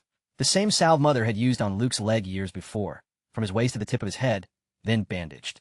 Mother gave him ice cubes to suck on, hoping to hydrate him, but the inside of his mouth and throat were so badly burned they absorbed no liquid, and without lips or muscles he couldn't hold the ice in his mouth. It would slide down his throat and choke him. They nearly lost him many times that first night. His breathing would slow, then stop, and my mother, and the heavenly host of women who worked for her, would fly about, adjusting chakras and tapping pressure points, anything to coax his brittle lungs to resume their rattle. That morning was when Audrey called me. His heart had stopped twice during the night. She told me. It would probably be his heart that killed him, assuming his lungs didn't give out first. Either way, Audrey was sure he'd be dead by midday. I called Nick. I told him I had to go to Idaho for a few days for a family thing, nothing serious. He knew I wasn't telling him something. I could hear the hurt in his voice that I wouldn't confide in him, but I put him out of my mind the moment I hung up the phone. I stood, keys in hand, hand on the doorknob, and hesitated. The strep. What if I gave it to Dad? I had been taking the penicillin for nearly 3 days. The doctor had said that after 24 hours I would no longer be contagious, but then he was a doctor, and I didn't trust him. I waited a day. I took several times the prescribed dose of penicillin, then called Mother and asked what I should do. You should come home, she said, and her voice broke. I don't think the strep will matter tomorrow. I don't recall the scenery from the drive. My eyes barely registered the patchwork of corn and potato fields, or the dark hills covered in pine. Instead, I saw my father, the way he'd looked the last time I'd seen him, that twisted expression. I remembered the searing pitch of my voice as I'd screamed at him. Like Kylie, I don't remember what I saw when I first looked at my father. I know that when Mother had removed the gauze that morning, she'd found that his ears were so burned, the skin so glutinous, they had fused to the syrupy tissue behind them. When I walked through the back door, the first thing I saw was Mother grasping a butter knife, which she was using to pry my father's ears from his skull.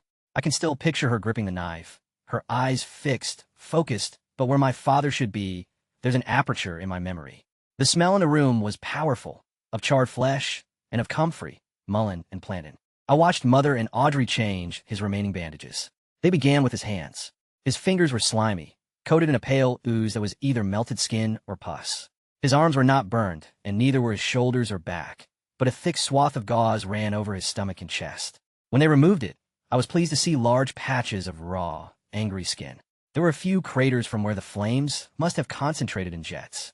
They gave off a pungent smell like meat gone to rot and were filled with white pools. But it was his face that visited my dreams that night. He still had a forehead and nose. The skin around his eyes and partway down his cheeks was pink and healthy.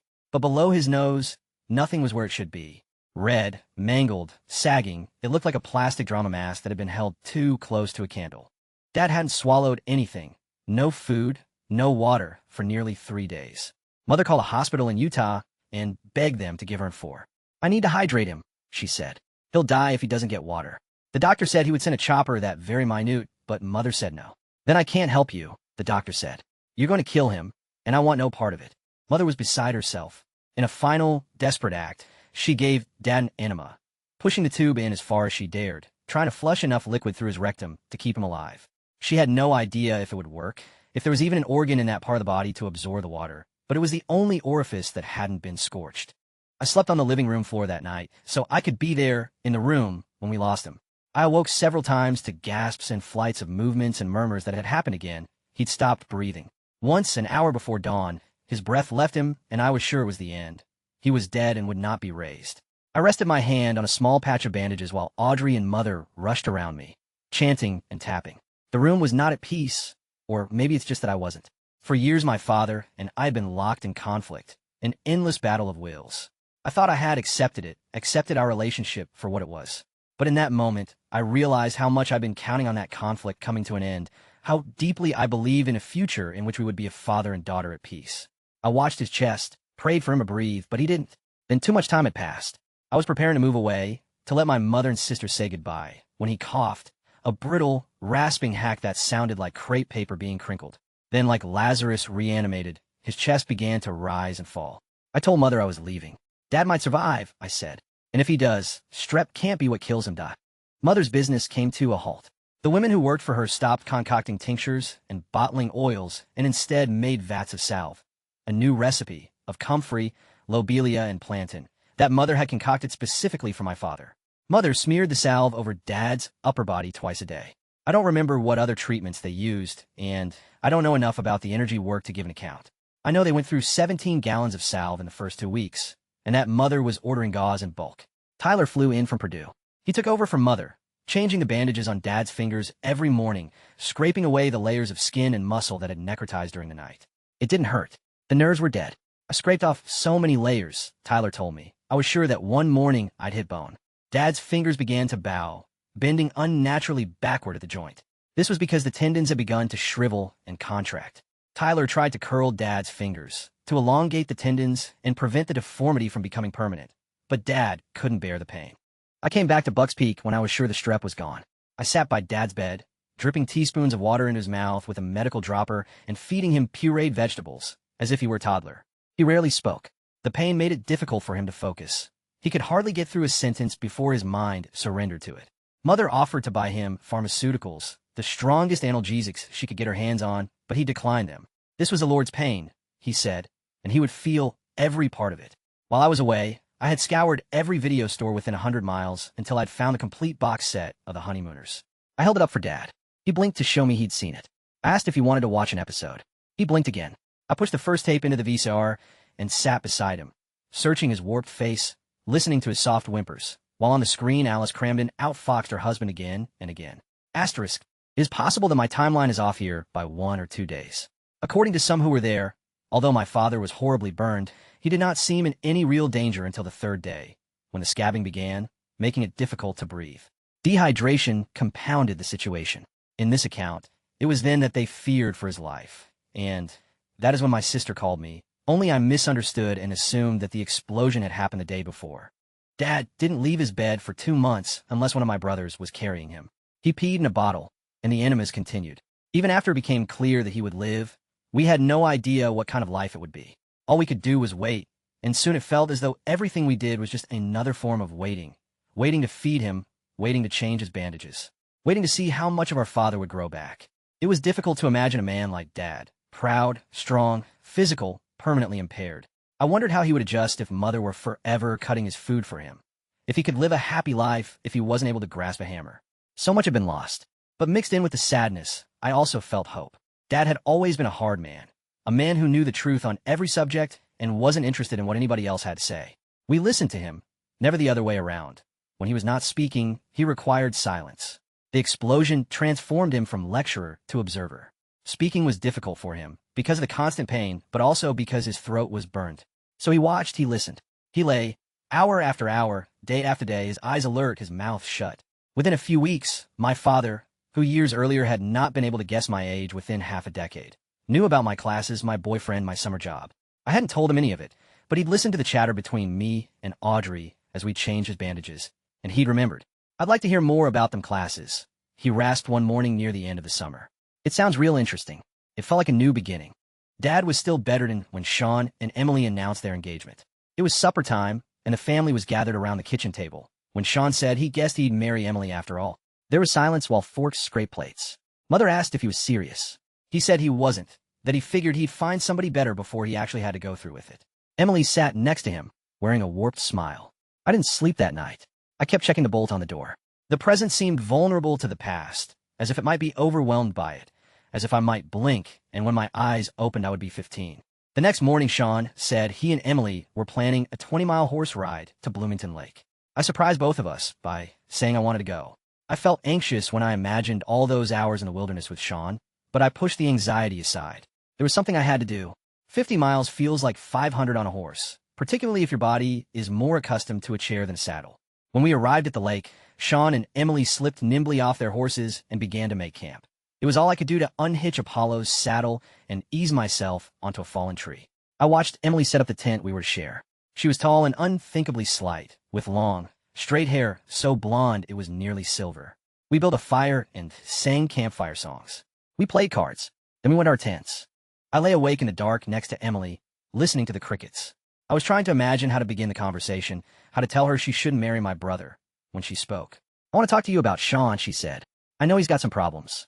He does, I said. He's a spiritual man, Emily said.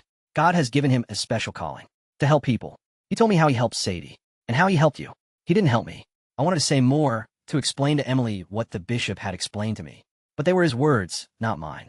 I had no words. I had come 50 miles to speak, and was mute. The devil tempts him more than other men, Emily said. Because of his gifts, because he's a threat to Satan. That's why he has problems. Because of his righteousness. She sat up. I could see the outline of her long ponytail in the dark. He said he'll hurt me, she said. I know it's because of Satan, but sometimes I'm scared of him. I'm scared of what he'll do. I told her she shouldn't marry someone who scares her, that no one should, but the words left my lips stillborn. I believed them, but I didn't understand them well enough to make them live. I stared into the darkness, searching it for her face, trying to understand what power my brother had over her. He'd had that power over me, I knew. He had some of it still. I was neither under his spell, nor free of it. He's a spiritual man, she said again. Then she slipped into her sleeping bag, and I knew the conversation was over. I returned to BYU a few days before the fall semester. I drove directly to Nick's apartment. We'd hardly spoken. Whenever he called, I always seemed to be needed somewhere to change a bandage or make salve. Nick knew my father had been burned, but he didn't know the severity of it. I'd withheld more information than I'd given, never saying that there had been an explosion, or that when I visited my father it wasn't a hospital, but in our living room. I hadn't told Nick about his heart stopping. I hadn't described the gnarled hands, or the enemas, or the pounds of liquefied tissue we'd scraped off his body. I knocked, and Nick opened the door. He seemed surprised to see me. "How's your dad?" he asked after I joined him on the sofa. In retrospect, this was probably the most important moment of our friendship, the moment I could have done one thing, the better thing, and I did something else.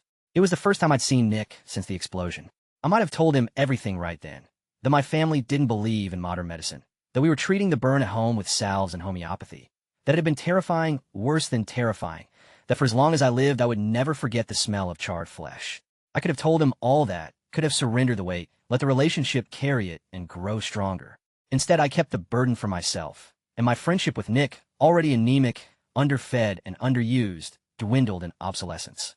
I believed I could repair the damage, that now I was back, this would be my life, and it wouldn't matter that Nick understood nothing of Buck's Peak. But the peak refused to give me up. It clung to me. The black craters in my father's chest often materialized on chalkboards, and I saw the sagging cavity of his mouth on the pages of my textbooks. This remembered world was somehow more vivid than the physical world I inhabited, and I phased between them. Nick would take my hand, and for a moment I would be there with him, feeling the surprise of his skin on mine. But when I looked at our joined fingers, something would shift so that the hand was not Nick's. It was bloody and clawed, not a hand at all. When I slept, I gave myself wholly to the peak. I dreamed of Luke, of his eyes rolling back in his head. I dreamed of Dad, of the slow rattle in his lungs. I dreamed of Sean, of the moment my wrist had cracked in the parking lot. I dreamed of myself, limping beside him, laughing that high, horrible cackle. But in my dreams I had long, silvery hair. The wedding was in September. I arrived at the church full of anxious energy, as though I'd been sent through time from some disastrous future to this moment, when my actions still had weight and my thoughts, consequences. I didn't know what I'd been sent to do, so I wrung my hands and chewed my cheeks, waiting for the crucial moment. 5 minutes before the ceremony, I vomited in the women's bathroom. When Emily said, "I do," the vitality left me. I again became a spirit and drifted back to BYU. I stared at the Rockies from my bedroom window and was struck by how implausible they seemed. Like paintings. A week after the wedding, I broke up with Nick, callously, I'm ashamed to say. I never told him of my life before, never sketched for him the world that had invaded and obliterated the one he and I had shared. I could have explained. I could have said, that place has a hold on me, which I may never break. That would have got to the heart of it. Instead, I sank through time. It was too late to confide in Nick, to take him with me wherever I was going. So I said goodbye. I'd come to BYU to study music, so that one day I could direct a church choir. But that semester, the fall of my junior year, I didn't enroll in a single music course. I couldn't have explained why I dropped advanced music theory in favor of geography and comparative politics, or gave up sight singing to take history of the Jews. But when I'd seen those courses in the catalog and read their titles aloud, I had felt something infinite and I wanted a taste of that infinity. For 4 months, I attended lectures on geography and history and politics. I learned about Margaret Thatcher and the 38th parallel and the Cultural Revolution. I learned about parliamentary politics and electoral systems around the world. I learned about the Jewish diaspora and the strange history of the protocols of the Elders of Zion. By the end of the semester, the world felt big, and it was hard to imagine returning to the mountain, to a kitchen, or even to a piano in the room next to the kitchen. This caused a kind of crisis in me. My love of music and my desire to study it had been compatible with my idea of what a woman is. My love of history and politics and world affairs was not. And yet they called to me. A few days before finals, I sat for an hour with my friend Josh in an empty classroom. He was reviewing his applications for law school. I was choosing my courses for the next semester. If you were a woman, I asked, would you still study law? Josh didn't look up. If I were a woman, he said, I wouldn't want to study it. But you've talked about nothing except law school for as long as I've known you, I said. It's your dream, isn't it? It is, he admitted. But it wouldn't be if I were a woman. Women are made differently. They don't have this ambition. Their ambition is for children. He smiled at me as if I knew what he was talking about. And I did. I smiled. And for a few seconds we were in agreement. Then, but what if you were a woman, and somehow you felt exactly as you do now? Josh's eyes fixed on the wall for a moment. He was really thinking about it. Then he said, I'd know something was wrong with me. I've been wondering whether something was wrong with me since the beginning of the semester, when I'd attended my first lecture on world affairs. I've been wondering how I could be a woman and yet be drawn to unwomanly things. I knew someone must have the answer, so I decided to ask one of my professors. I chose the professor of my Jewish history class because he was quiet and soft-spoken. Dr. Carey was a short man with dark eyes and a serious expression. He lectured in a thick wool jacket, even in hot weather. I knocked on his office door quietly, as if I hoped he wouldn't answer, and soon was sitting silently across from him. I didn't know what my question was, and Dr. Carey didn't ask. Instead, he posed general questions about my grades, what courses I was taking. He asked why I'd chosen Jewish history, And without thinking, I blurted that I'd learned of the Holocaust only a few semesters before and want to learn the rest of the story. You learned of the Holocaust when? He said. At BYU. They didn't teach about it in your school? They probably did, I said. Only I wasn't there. Where were you? I explained as best I could that my parents didn't believe in public education, that they'd kept us home. When I'd finished, he laced his fingers as if he were contemplating a difficult problem. I think you should stretch yourself. See what happens. Stretch myself how? He leaned forward suddenly, as if he'd just had an idea. Have you heard of Cambridge? I hadn't. It's a university in England, he said. One of the best in the world. I organize a study abroad program there for students. It's highly competitive and extremely demanding. You might not be accepted, but if you are, it may give you some idea of your abilities. I walked to my apartment, wondering what to make of the conversation. I wanted moral advice, someone to reconcile my calling as a wife and mother. With the call, I heard of something else. But he'd put that aside. He'd seem to say, first find out what you are capable of, then decide who you are. I applied to the program. Emily was pregnant. The pregnancy was not going well. She'd nearly miscarried in the first trimester, and now that she was approaching 20 weeks, she was beginning to have contractions. Mother, who was the midwife, had given her St. John's wort and other remedies. The contractions lessened, but continued. When I arrived at Bucks Peak for Christmas, I expected to find Emily on bed rest. She wasn't. She was standing at the kitchen counter straining herbs, along with half a dozen other women. She rarely spoke and smiled, even more rarely, just moved about the house, carrying vats of cramped bark and motherwort. She was quiet to the point of invisibility, and after a few minutes, I forgot she was there. It had been 6 months since the explosion, and while Dad was back on his feet, it was clear he would never be the man he was. He could scarcely walk across a room without gasping for air, so damaged were his lungs. The skin on his lower face had regrown, but it was thin and waxy, as if someone had taken sandpaper and rubbed it to the point of transparency. His ears were thick with scars. He had thin lips, and his mouth drooped, giving him the haggard appearance of a much older man. But it was his right hand, more than his face, that drew stares. Each finger was frozen in its own pose, some curled, some bowed, twisting together into a gnarled claw. He could hold a spoon by wedging it between his index finger, which bowed upward, and his ring finger, which curved downward, but he ate with difficulty. Still, I wondered whether skin grafts could have achieved what Mother had with her comfrey and lobelia salve. It was a miracle, everyone said, so that was the new name they gave Mother's recipe. After Dad's burn, it was known as Miracle Salve. At dinner my first night on the Peak, Dad described the explosion as a tender mercy from the Lord. It was a blessing, he said, a miracle. God spared my life and extended to me a great calling, to testify of his power, to show people there's another way besides the medical establishment. I watched as he tried and failed to wedge his knife tightly enough to cut his roast. I was never in any danger, he said. I'll prove it to you. As soon as I can walk across the yard without near passing out, I'll get a torch and cut off another tank. The next morning when I came out for breakfast, there was a crowd of women gathered around my father. They listened with hushed voices and glistening eyes as Dad told of the heavenly visitations he'd received while hovering between life and death. He had been ministered to by angels, he said, like the prophets of old. There was something in the way the women looked at him, something like adoration. I watched the women throughout the morning and became aware of the change my father's miracle had wrought in them. Before, the women who worked for my mother had always approached her casually, with matter-of-fact questions about their work. Now their speech was soft, admiring. Dramas broke out between them as they vied for my mother's esteem and for my father's. The change could be summed up simply. Before, they had been employees. Now they were followers. The story of Dad's burn had become something of a founding myth. It was told over and over, to newcomers but also to the old. In fact, it was rare to spend an afternoon in the house without hearing some kind of recitation of the miracle, and occasionally these recitations were less than accurate. I heard Mother tell a room of devoted faces that 65% of Dad's upper body had been burned to the 3rd degree. That was not what I remembered. In my memory, the bulk of the damage had been skin deep. His arms, back, and shoulders had hardly been burned at all. It was only his lower face and hands that had been 3rd degree. But I kept this to myself.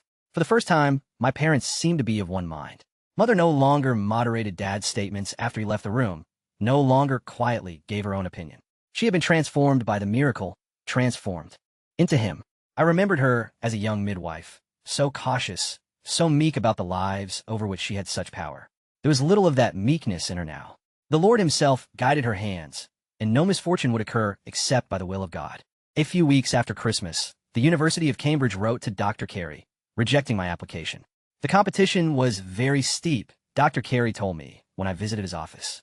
I thanked him and stood to go. One moment, he said, Cambridge instructed me to write if I felt there were any gross injustices. I didn't understand. So he repeated himself. I could only help one student, he said. They have offered you a place if you want it. It seemed impossible that I would really be allowed to go. Then I realized that I would need a passport, and that without a real birth certificate, I was unlikely to get one.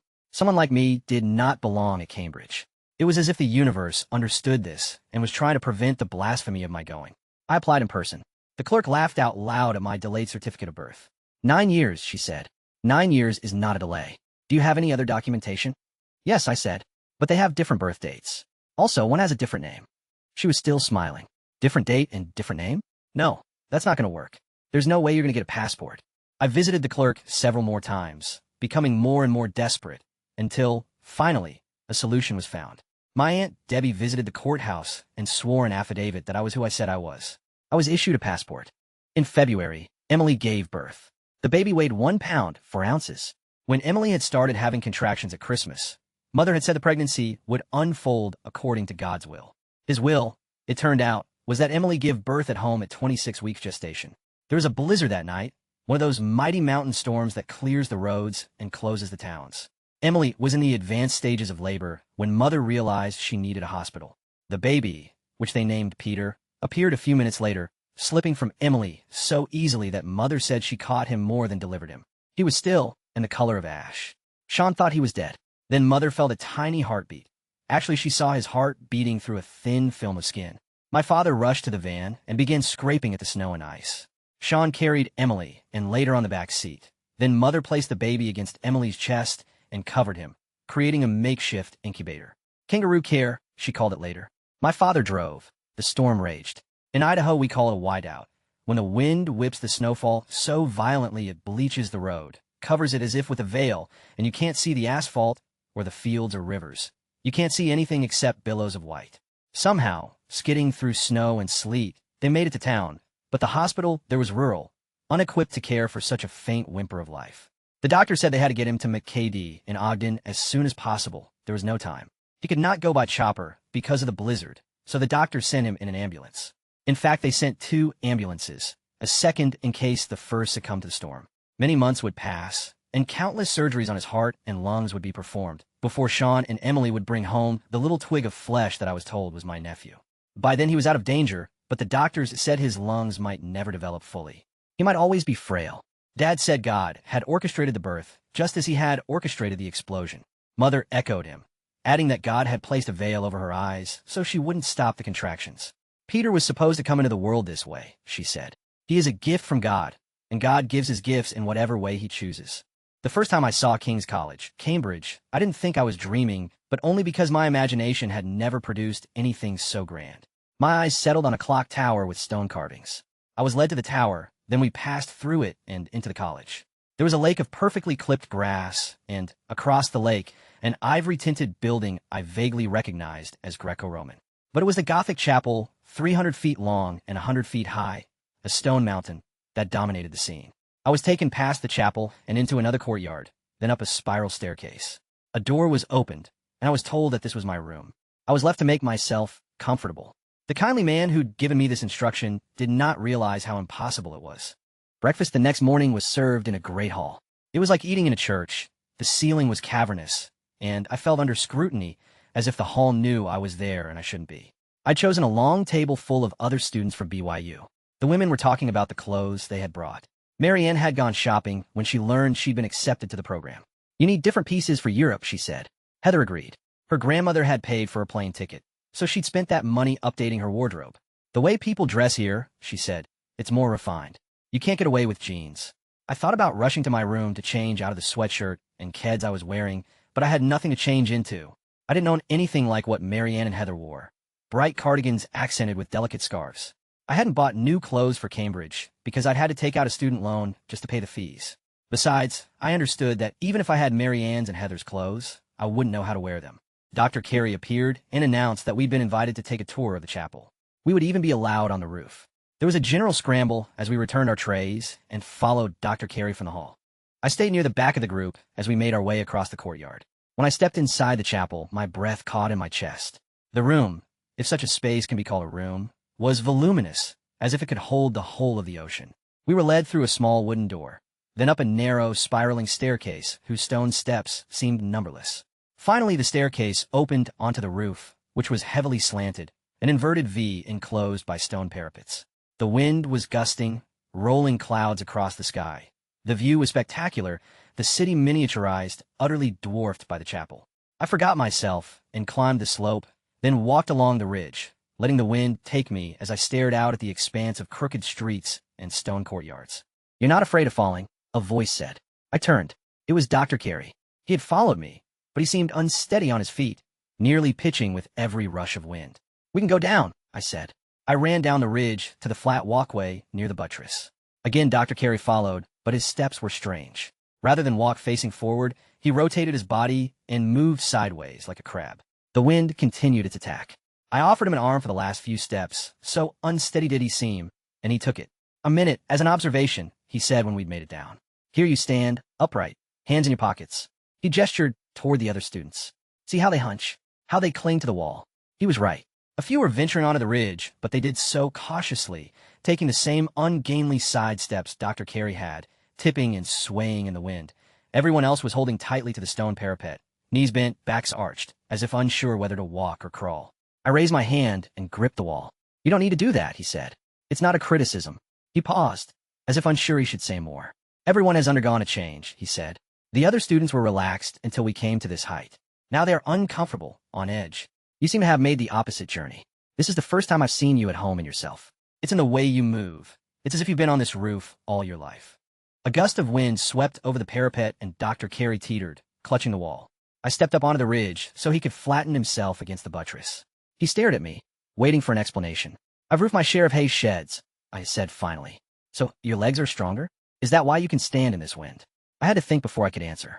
"I can stand in this wind because I'm not trying to stand in it," I said. "The wind is just wind. You could withstand these gusts on the ground, so you can withstand them in the air. There is no difference, except the difference you make in your head." He stared at me blankly. He hadn't understood. "I'm just standing," I said. "You are all trying to compensate, to get your bodies lower because the height scares you. But the crouching and the sidestepping are not natural. You made yourselves vulnerable. If you could just control your panic, this wind would be nothing." "The way it is nothing to you," he said. I wanted the mind of a scholar, but it seemed that Dr. Carey saw in me the mind of a roofer. The other students belonged in a library. I belonged in a crane. The first week passed in a blur of lectures. In the second week, every student was assigned a supervisor to guide their research. My supervisor, I learned, was the eminent Professor Jonathan Steinberg, a former vice-master of Cambridge College, who was much celebrated for his writings on the Holocaust. My first meeting with Professor Steinberg took place a few days later. I waited at the porter's lodge until a thin man appeared and, producing a set of heavy keys, unlocked a wooden door set into the stone. I followed him up a spiral staircase and into the clock tower itself, where there was a well-lit room with simple furnishings, 2 chairs, and a wooden table. I could hear the blood pounding behind my ears as I sat down. Professor Steinberg was in his 70s, but I would not have described him as an old man.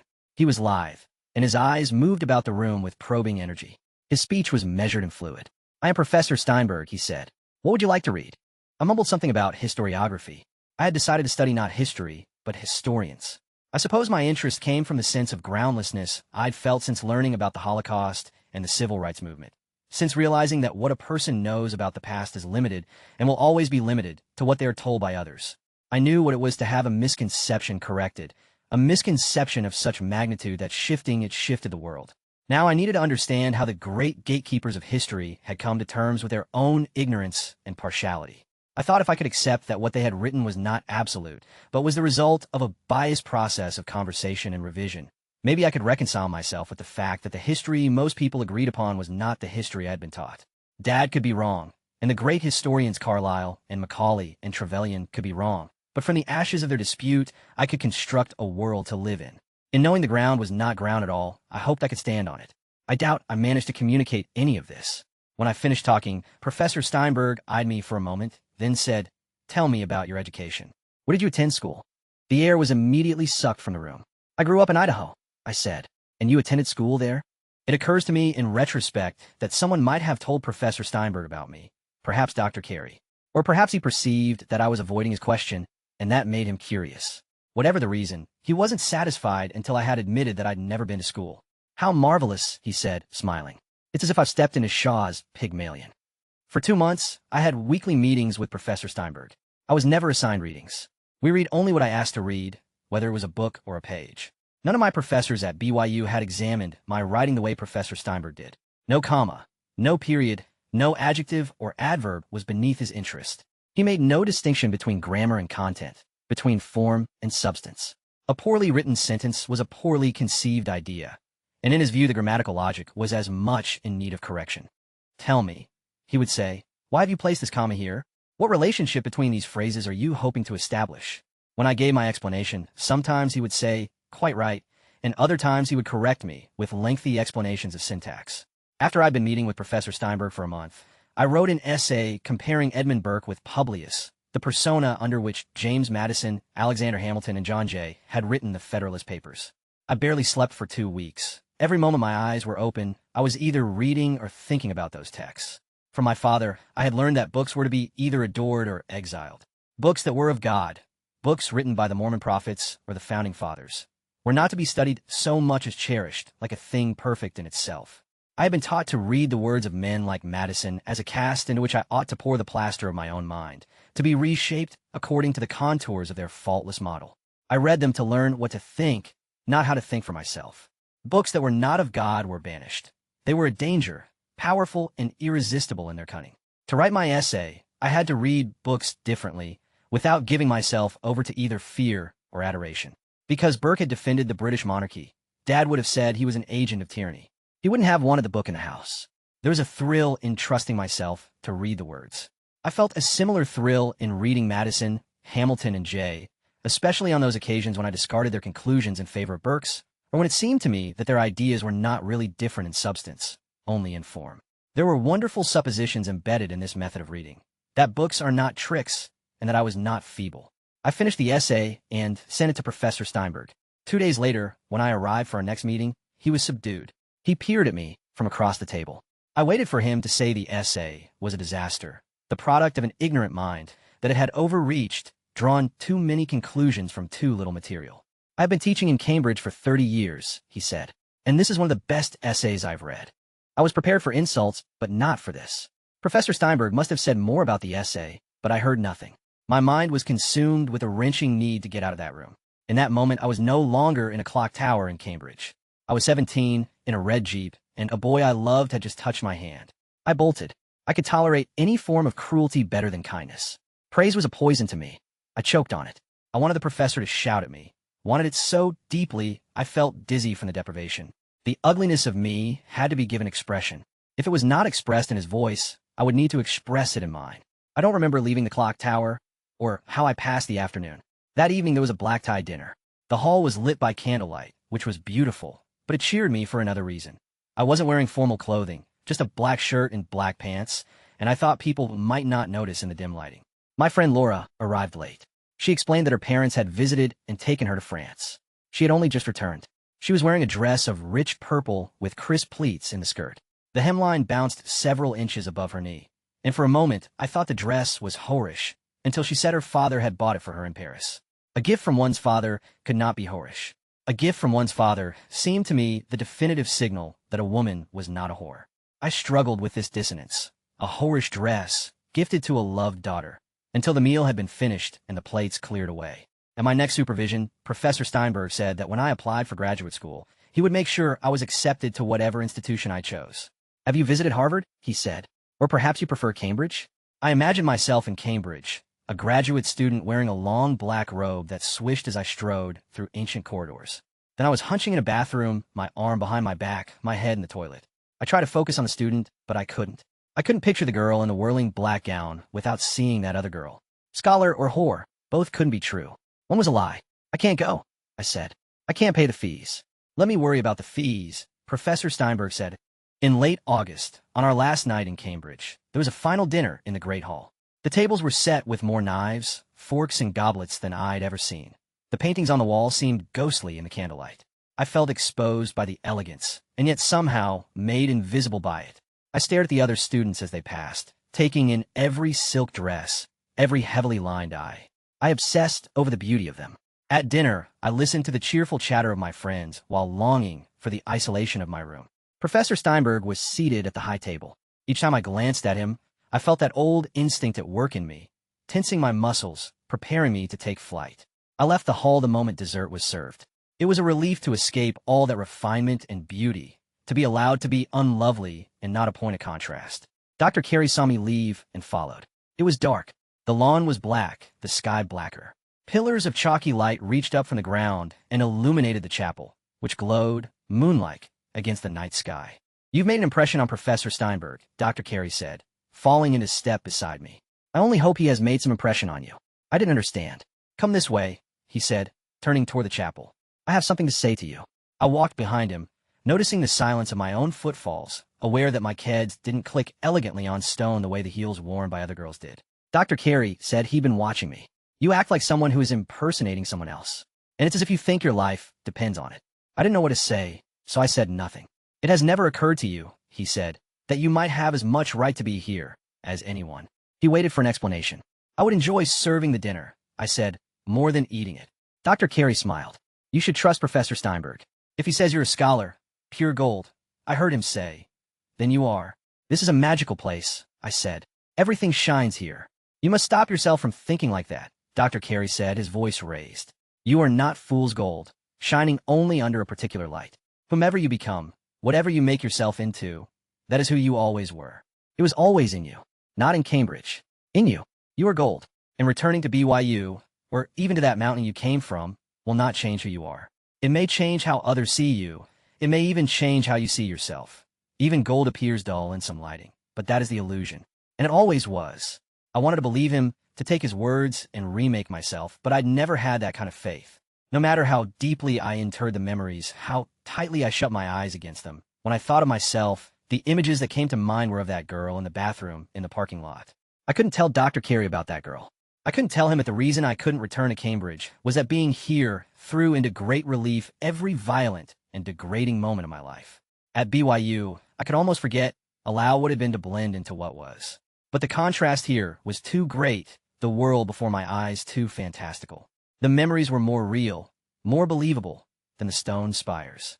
To myself, I pretended there were other reasons I couldn't belong at Cambridge, reasons having to do with class and status, that it was because I was poor, had grown up poor, because I could stand in the wind on the chapel roof and not tilt. That was the person who didn't belong in Cambridge, the roofer, not the whore. I could go to school. I had written in my journal that very afternoon.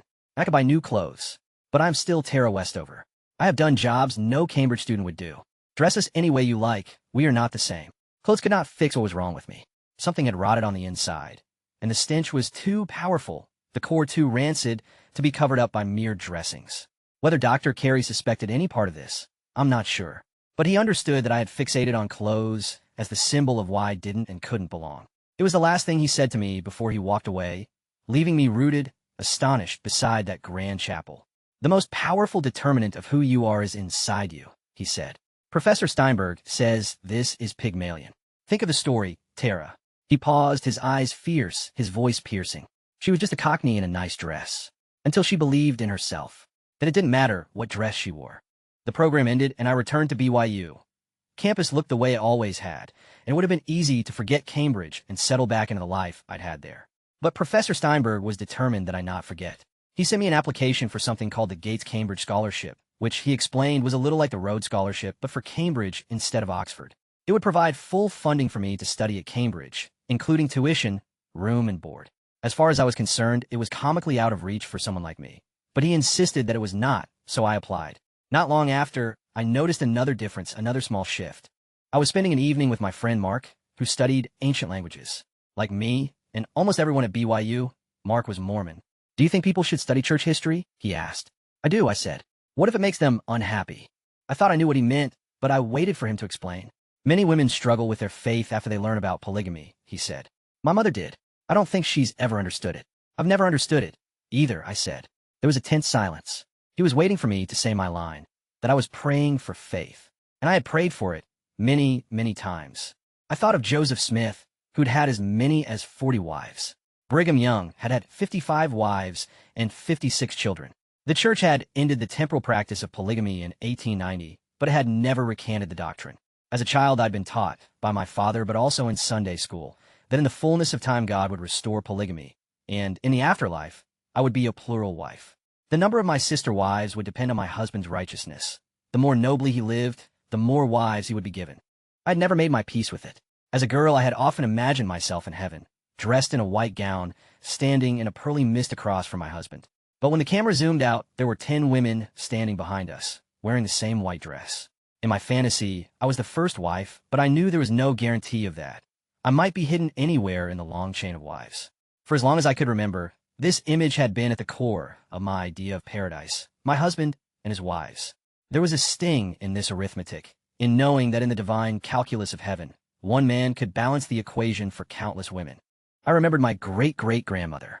I had first heard her name when I was 12, which is the year that, in Mormonism, you cease to be a child and become a woman. 12 was the age when lessons in Sunday school began to include words like purity and chastity. It was also the age that I was asked, as part of church assignment, to learn about one of my ancestors.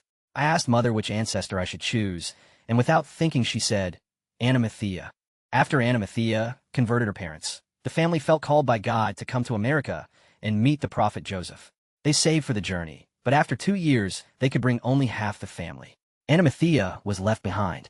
The journey was long and harsh, and by the time they made it to Idaho, to a Mormon settlement called Worm Creek, Anna's mother was sick, dying. It was her last wish to see her daughter again, so her father wrote to Anna, begging her to take what money she had and come to America. Anna had fallen in love and was to be married, but she left her fiancé in Norway and crossed the ocean. Anna was a financial burden on her father, so a bishop persuaded her to marry a rich farmer as his second wife. His first wife was barren, and she flew into a jealous rage when Anna became pregnant. Anna worried the first wife might hurt her baby, so she returned to her father, where she gave birth to twins, though only one would survive the harsh winter on the frontier. Mark was still waiting. Then he gave up and mumbled the words I was supposed to say, that he didn't understand fully, but that he knew polygamy was a principle from God. I agreed. I said the words, then braced myself for a wave of humiliation, for that image to invade my thoughts, of me, one of many wives standing behind a solitary, faceless man. But it didn't come. I searched my mind and discovered a new conviction there. I would never be a plural wife. A voice declared this with unyielding finality. The declaration made me tremble. What if God commanded it? I asked. You wouldn't do it, the voice answered, and I knew it was true. I thought again of Animathea, wondering what kind of world it was in which she, following a prophet, could leave her lover, cross an ocean, enter a loveless marriage as a second mistress, then bury her first child, only to have her granddaughter, in 2 generations, cross the same ocean an unbeliever. I was Animathea's heir. She had given me her voice. Had she not given me her faith also? I was put on a short list for the Gates Scholarship. There would be an interview in February in Annapolis. I had no idea how to prepare. Robin drove me to Park City, where there was a tailored discount outlet, and helped me buy a navy pantsuit and matching loafers.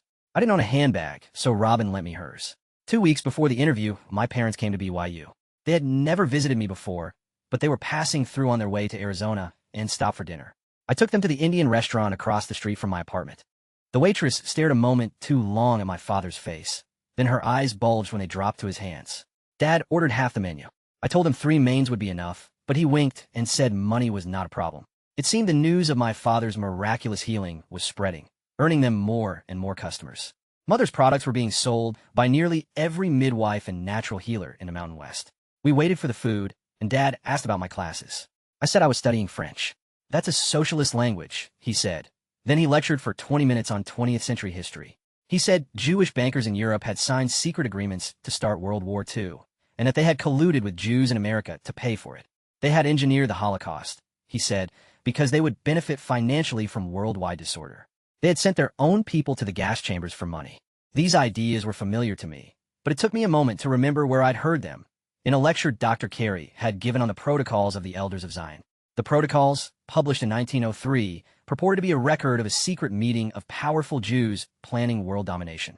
The document was discredited as a fabrication, but still it spread, fueling anti-Semitism in the decades before World War II. Adolf Hitler had written about the protocols in Mein Kampf, claiming they were authentic, that they revealed the true nature of the Jewish people. Dad was talking loudly, at a volume that would have suited a mountainside, but was thunderous in the small restaurant. People at nearby tables had halted their own conversations and were sitting in silence, listening to ours. I regretted having chosen a restaurant so near my apartment. Dad moved on from World War II to the United Nations, the European Union, and the imminent destruction of the world. He spoke as if the 3 were synonyms. The curry arrived, and I focused my attention on it. Mother had grown tired of the lecture and asked Dad to talk about something else. But the world is about to end, he said. He was shouting now. Of course it is, Mother said. But let's not discuss it over dinner. I put down my fork and stared at them. Of all the strange statements from the past half hour, for some reason, this was the one that shocked me. The mere fact of them had never shocked me before. Everything they did had always made sense to me, adhering to a logic I understood. Perhaps it was the backdrop. Buck's Peak was theirs, and it camouflaged them, so that when I saw them there, surrounded by the loud, sharp relics of my childhood, the setting seemed to absorb them. At least it absorbed the noise. But here, so near the university, they seemed so unreal as to be almost mythic. Dad looked at me, waiting for me to give an opinion, but I felt alienated from myself. I didn't know who to be. On the mountain, I slipped thoughtlessly into the voice of their daughter, an acolyte. But here, I couldn't seem to find a voice that, in the shadow of Buck's Peak, came easily. We walked to my apartment, and I showed them my room. Mother shut the door, revealing a poster of Martin Luther King Jr. that I'd put up 4 years before when I'd learned of the civil rights movement. Is that Martin Luther King? Dad said. Don't you know he had ties to communism? He chewed the waxy tissue where his lips had been. They departed soon after to drive through the night. I watched them go, then took out my journal. It's astonishing that I used to believe all this without the slightest suspicion, I wrote. The whole world was wrong. Only Dad was right. I thought of something Tyler's wife, Stephanie, had told me over the phone a few days before. She said it had taken her years to convince Tyler to let her immunize their children because some part of him still believed vaccines are a conspiracy by the medical establishment. Remembering that now, with Dad's voice still ringing in my ears, I sneered at my brother. He's a scientist, I wrote. How can he not see beyond their paranoia? I reread what I had written, and, as I did, so my scorn gave way to a sense of irony. Then again I wrote, perhaps I could mock Tyler with more credibility if I had not remembered, as I did just now, that to this day, I have never been immunized. My interview for the Gates Scholarship took place at St. John's College in Annapolis. The campus was intimidating, with its immaculate lawns and crisp colonial architecture. I sat nervously in the corridor, waiting to be called in for my interview. I felt stiff in the pantsuit and clung awkwardly to Robin's handbag. But in the end, Professor Steinberg had written such a powerful letter of recommendation that there was little left for me to do. I received confirmation the next day. I'd won the scholarship. The phone calls began, from BYU student paper and the local news. I did half a dozen interviews. I was on TV. I awoke one morning to find my picture plastered on BYU's homepage. I was the third BYU student ever to win a Gates Scholarship, and the university was taking full advantage of the press. I was asked about my high school experience and which of my grade school teachers had prepared me for my success. I dodged, I parried, I lied when I had to. I didn't tell a single reporter that I'd never gone to school. I didn't know why I couldn't tell them. I just couldn't stand the thought of people patting me on the back, telling me how impressive I was. I didn't want to be Horatio Alger in someone's tear-filled homage to the American dream. I wanted my life to make sense, and nothing in that narrative made sense to me. A month before my graduation, I visited Buck's Peak. Dad had read the articles about my scholarship, and what he said was, he didn't mention homeschool. I think you'd be more grateful that your mother and I took you out of them schools, seeing how it's worked out. You should be telling people that's what done it. Homeschool. I said nothing. Dad took it as an apology. He disapproved of my going to Cambridge. Our ancestors risked their lives to cross the ocean to escape those socialist countries. And what do? You turn around and go back. Again, I said nothing. I'm looking forward to your graduation, he said. The Lord has a few choice rebukes for me to give them professors. You will not, I said quietly. If the Lord moves me, I will stand and speak. You will not, I repeated. I won't go anywhere that the Lord's Spirit isn't welcome. That was the conversation. I hoped it would blow over, but Dad was so hurt that I hadn't mentioned homeschooling in my interviews that this new wound festered. There was a dinner the night before my graduation where I was to receive the most outstanding undergraduate award from the history department. I waited for my parents at the entrance, but they never appeared. I called Mother, thinking they were running late. She said they weren't coming. I went to the dinner and was presented with a plaque. My table had the only empty seats in the hall. The next day, there was a luncheon for honors graduates, and I was seated with the college dean and the director of the honors program. Again, there were 2 empty seats. I said my parents had had car trouble. I phoned my mother after the luncheon. Your father won't come unless you apologize, she said. And I won't either. I apologized. He can say whatever he wants. But please come. They missed most of the ceremony. I don't know if they saw me accept my diploma. What I remember is waiting with my friends before the music began, watching their fathers snap pictures and their mothers fix their hair. I remember that my friends were wearing colorful leis and recently gifted jewelry. After the ceremony, I stood alone on the lawn, watching the other students with their families. Eventually, I saw my parents. Mother hugged me. My friend Laura snapped 2 photos. One is of me and Mother, smiling our forced smiles, The other is of me wedged between my parents, looking squeezed under pressure. I was leaving the Mountain West that night. I had packed before graduation. My apartment was empty, my bags by the door. Laura had volunteered to drive me to the airport, but my parents asked if they could take me. I expected them to drop me at the curb, but Dad insisted that they walk with me through the airport. They waited while I checked my bags, then followed me to the security gate.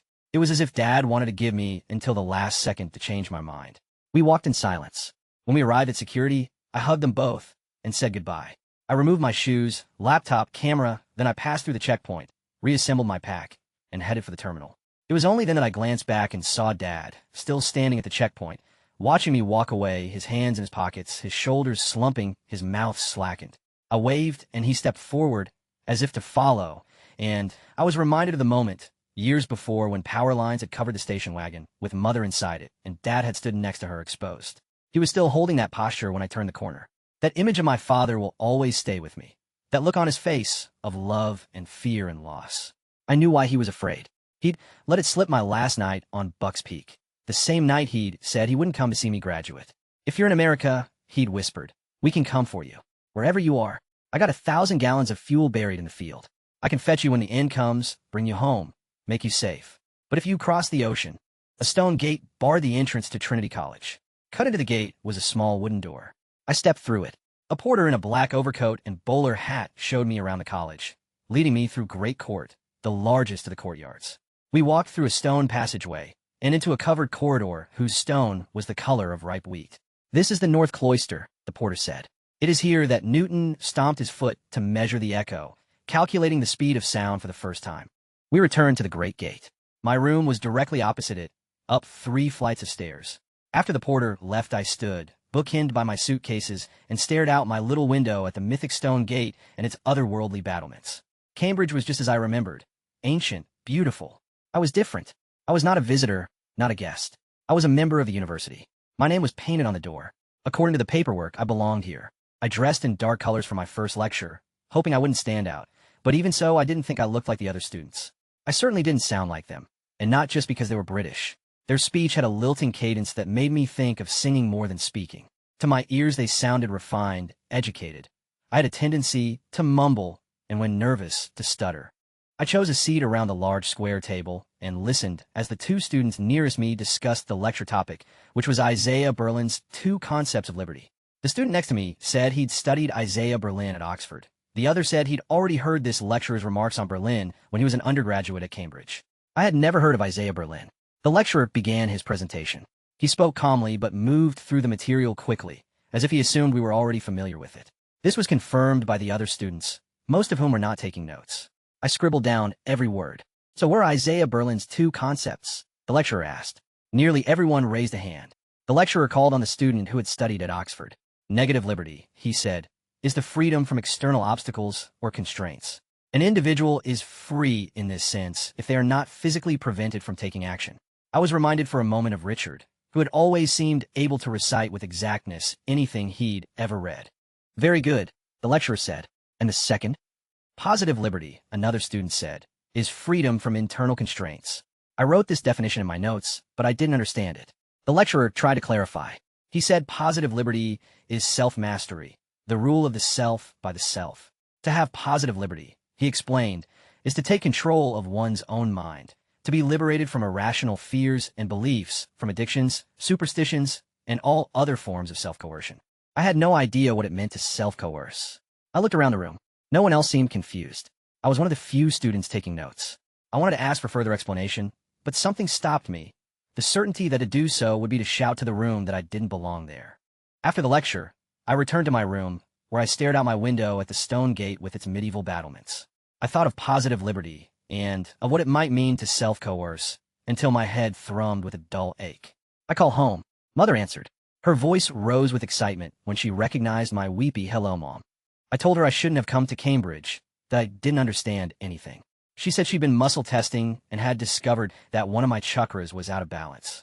She could adjust it, she said. I reminded her that I was 5,000 miles away. That doesn't matter, she said. I'll adjust the chakra on Audrey and wing it to you. You'll what it to me? Wing it, she said. Distance is nothing to living energy. I can send the corrected energy to you from here. How fast does energy travel?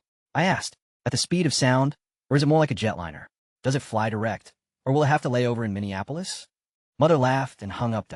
I studied most mornings in the college library, near a small window. I was there on a particular morning when Drew, a friend from BYU, sent me a song via email. He said it was a classic, but I had never heard of it, nor the singer. I played the song through my headphones. It gripped me immediately. I listened to it over and over while staring out at the North Cloister. Emancipate yourselves from mental slavery none, but ourselves can free our minds. I scratched those lines into notebooks, into the margins of the essays I was writing. I wondered about them when I should have been reading. From the internet, I learned about the cancer that had been discovered on Bob Marley's foot. I also learned that Marley had been a Rastafarian, and that Rastafari believe in a whole body, which is why he had refused surgery to amputate the toe. For years later, at age 36, he died. Emancipate yourselves from mental slavery. Marley had written that line a year before his death, while an operable melanoma was, at that moment, metastasizing to his lungs, liver, stomach, and brain. I imagined a greedy surgeon with sharp teeth and long, skeletal fingers urging Marley to have the amputation. I shrank from this frightening image of the doctor and his corrupt medicine, and only then did I understand, as I had not before, that although I had renounced my father's world, I had never quite found the courage to live in this one. I flipped through my notebook to the lecture on negative and positive liberty. In a blank corner, I scratched the line, "None but ourselves can free our minds." Then I picked up my phone and dialed. "I need to get my vaccinations," I told the nurse. I attended a seminar on Wednesday afternoons where I noticed two women, Katrina and Sophie, who nearly always sat together. I never spoke to them until one afternoon a few weeks before Christmas, when they asked if I'd like to get a coffee. I'd never gotten a coffee before. I'd never even tasted coffee because it is forbidden by the church, but I followed them across the street and into a cafe. The cashier was impatient, so I chose at random. She passed me a doll-sized cup with a tablespoon of mud-colored liquid in it, and I looked longingly at the foamy mugs Katrina and Sophie carried to our table. They debated concepts from the lecture. I debated whether to drink my coffee. They used complex phrases with ease. Some of them, like the second wave, I'd heard before even if I didn't know what they meant. Others, like the hegemonic masculinity, I couldn't get my tongue around, let alone my mind. I'd taken several sips of the grainy, acrid fluid before I understood that they were talking about feminism. I stared at them as if they were behind glass. I never heard anyone use the word feminism as anything but a reprimand. At BYU, "You sound like a feminist" signaled the end of the argument. It also signaled that I had lost. I left the cafe and went to the library. After 5 minutes online and a few trips to the stacks, I was sitting in my usual place with a large pile of books written by what I now understood to be second-wave writers: Betty Friedan, Germaine Greer, Simone de Beauvoir. I read only a few pages of each book before slamming it shut. I'd never seen the word vagina printed out, never said it aloud. I returned to the internet and then to the shelves, where I exchanged the books of the second wave for those that preceded the first, Mary Wollstonecraft and John Stuart Mill. I read through the afternoon and into the evening, developing for the first time a vocabulary for the uneasiness I'd felt since childhood. From the moment I had first understood that my brother Richard was a boy and I was a girl, I had wanted to exchange his future for mine. My future was motherhood, his fatherhood. They sounded similar, but they were not. To be one was to be a decider, to preside, to call the family to order. To be the other was to be among those called. I knew my yearning was unnatural. This knowledge, like so much of my self-knowledge, had come to me in the voice of people I knew, people I loved. All through the years that voice had been with me, whispering, wondering, worrying, that I was not right, that my dreams were perversions. That voice had many timbres, many tones. Sometimes it was my father's voice, more often it was my own. I carried the books to my room and read through the night. I loved the fiery pages of Mary Wollstonecraft, but there was a single line written by John Stuart Mill that, when I read it, moved the world. It is a subject on which nothing final can be known. The subject Mill had in mind was the nature of women. Mill claimed that women have been coaxed, cajoled, shoved, and squashed into a series of feminine contortions for so many centuries that it is now quite impossible to define their natural abilities or aspirations. Blood rushed to my brain. I felt an animating surge of adrenaline, of possibility, of a frontier being pushed outward, of the nature of women. Nothing final can be known. Never had I found such comfort in a void, in the black absence of knowledge. It seemed to say, whatever you are woman. In December, after I had submitted my last essay, I took a train to London and boarded a plane. Mother, Audrey, and Emily picked me up at the airport in Salt Lake City, and together we skidded onto the interstate. It was nearly midnight when a mountain came into view. I could only just make out her grand form against the inky sky. When I entered the kitchen, I noticed a gaping hole in the wall, which led to a new extension Dad was building. Mother walked with me through the hole and switched on the light. "Amazing, isn't it?" she said. Amazing was the word. It was a single massive room the size of the chapel at church, with a vaulted ceiling that rose some 16 feet into the air. The size of the room was so ridiculous, it took me a moment to notice the decor. The walls were exposed sheetrock, which contrasted spectacularly with the wood paneling on the vaulted ceiling. Crimson suede sofas sat cordially next to the stained upholstery love seat my father had dragged in from the dump many years before. Thick rugs with intricate patterns covered half the floor, while the other half was raw cement. There were several pianos, only one of which looked playable, and a television the size of a dining table. The room suited my father perfectly. It was larger than life and wonderfully incongruous. Dad had always said he wanted to build a room the size of a cruise ship, but I'd never thought he'd have the money. I looked to Mother for an explanation, but it was Dad who answered. The business was a roaring success, he explained. Essential oils were popular, and Mother had the best on the market. Our oils are so good, he said. We've started eating into the profits of the large corporate producers. They know all about them Westovers in Idaho. Dad told me that one company had been so alarmed by the success of Mother's oils, they had offered to buy her out for an astonishing $3 million. My parents hadn't even considered it. Healing was their calling. No amount of money could tempt them. Dad explained that they were taking the bulk of their profits and reconsecrating them to God in the form of supplies, food, fuel, maybe even a real bomb shelter. I suppressed a grin. From what I could tell, Dad was on track to become the best-funded lunatic in the Mountain West. Richard appeared on the stairwell. He was finishing his undergraduate degree in chemistry at Idaho State. He'd come home for Christmas, and he'd brought his wife, Cammie, and their 1-month-old son, Donovan. When I'd met Cammie a year before, just before the wedding, I'd been struck by how normal she was. Like Tyler's wife, Stephanie, Cammie was an outsider. She was a Mormon, but she was what Dad would have called mainstream. She thanked Mother for her herbal advice, but seemed oblivious to the expectation that she renounced doctors. Donovan had been born in a hospital. I wondered how Richard was navigating the turbulent waters between his normal wife and his abnormal parents. I watched him closely that night, and to me it seemed he was trying to live in both worlds, to be a loyal adherent to all creeds. When my father condemned doctors as minions of Satan, Richard turned to Cammie and gave a small laugh, as if Dad were joking. But when my father's eyebrows rose, Richard's expression changed to one of serious contemplation and accord. He seemed in a state of constant transition, phasing in and out of dimensions, unsure whether to be my father's son or his wife's husband. Mother was overwhelmed with holiday orders, so I passed my days on Buck's Peak just as I had as a child, in the kitchen, making homeopathics. I poured the distilled water and added the drops from the base formula, then passed the tiny glass bottle through the ring made by my thumb and index fingers, counting to 50 or 100, then moving on to the next. Dad came in for a drink of water. He smiled when he saw me. Who knew we'd have to send you to Cambridge to get you in the kitchen where you belong, he said. In the afternoons, Sean and I saddled the horses and fought our way up the mountain, the horses half jumping to clamber through snowdrifts that reached their bellies. The mountain was beautiful and crisp. The air smelled of leather and pine. Sean talked about the horses, about their training, and about the colts he expected in the spring, and I remembered that he was always at his best when he was with his horses. I had been home about a week when the mountain was gripped by an intense cold spell. The temperature plunged, dropping to 0, then dropping further still. We put the horses away, knowing that if they worked up a sweat, it would turn to ice on their backs. The trough froze solid. We broke the ice, but it refroze quickly, so we carried buckets of water to each horse. That night, everyone stayed indoors. Mother was blending oils in the kitchen. Dad was in the extension, which I had begun to jokingly call the chapel. He was lying on a crimson sofa, a Bible resting on his stomach, while Cammie and Richard played hymns on the piano. I sat with my laptop on the love seat, near Dad, and listened to the music. I had just begun a message to Drew when something struck the back door. The door burst open, and Emily flew into the room.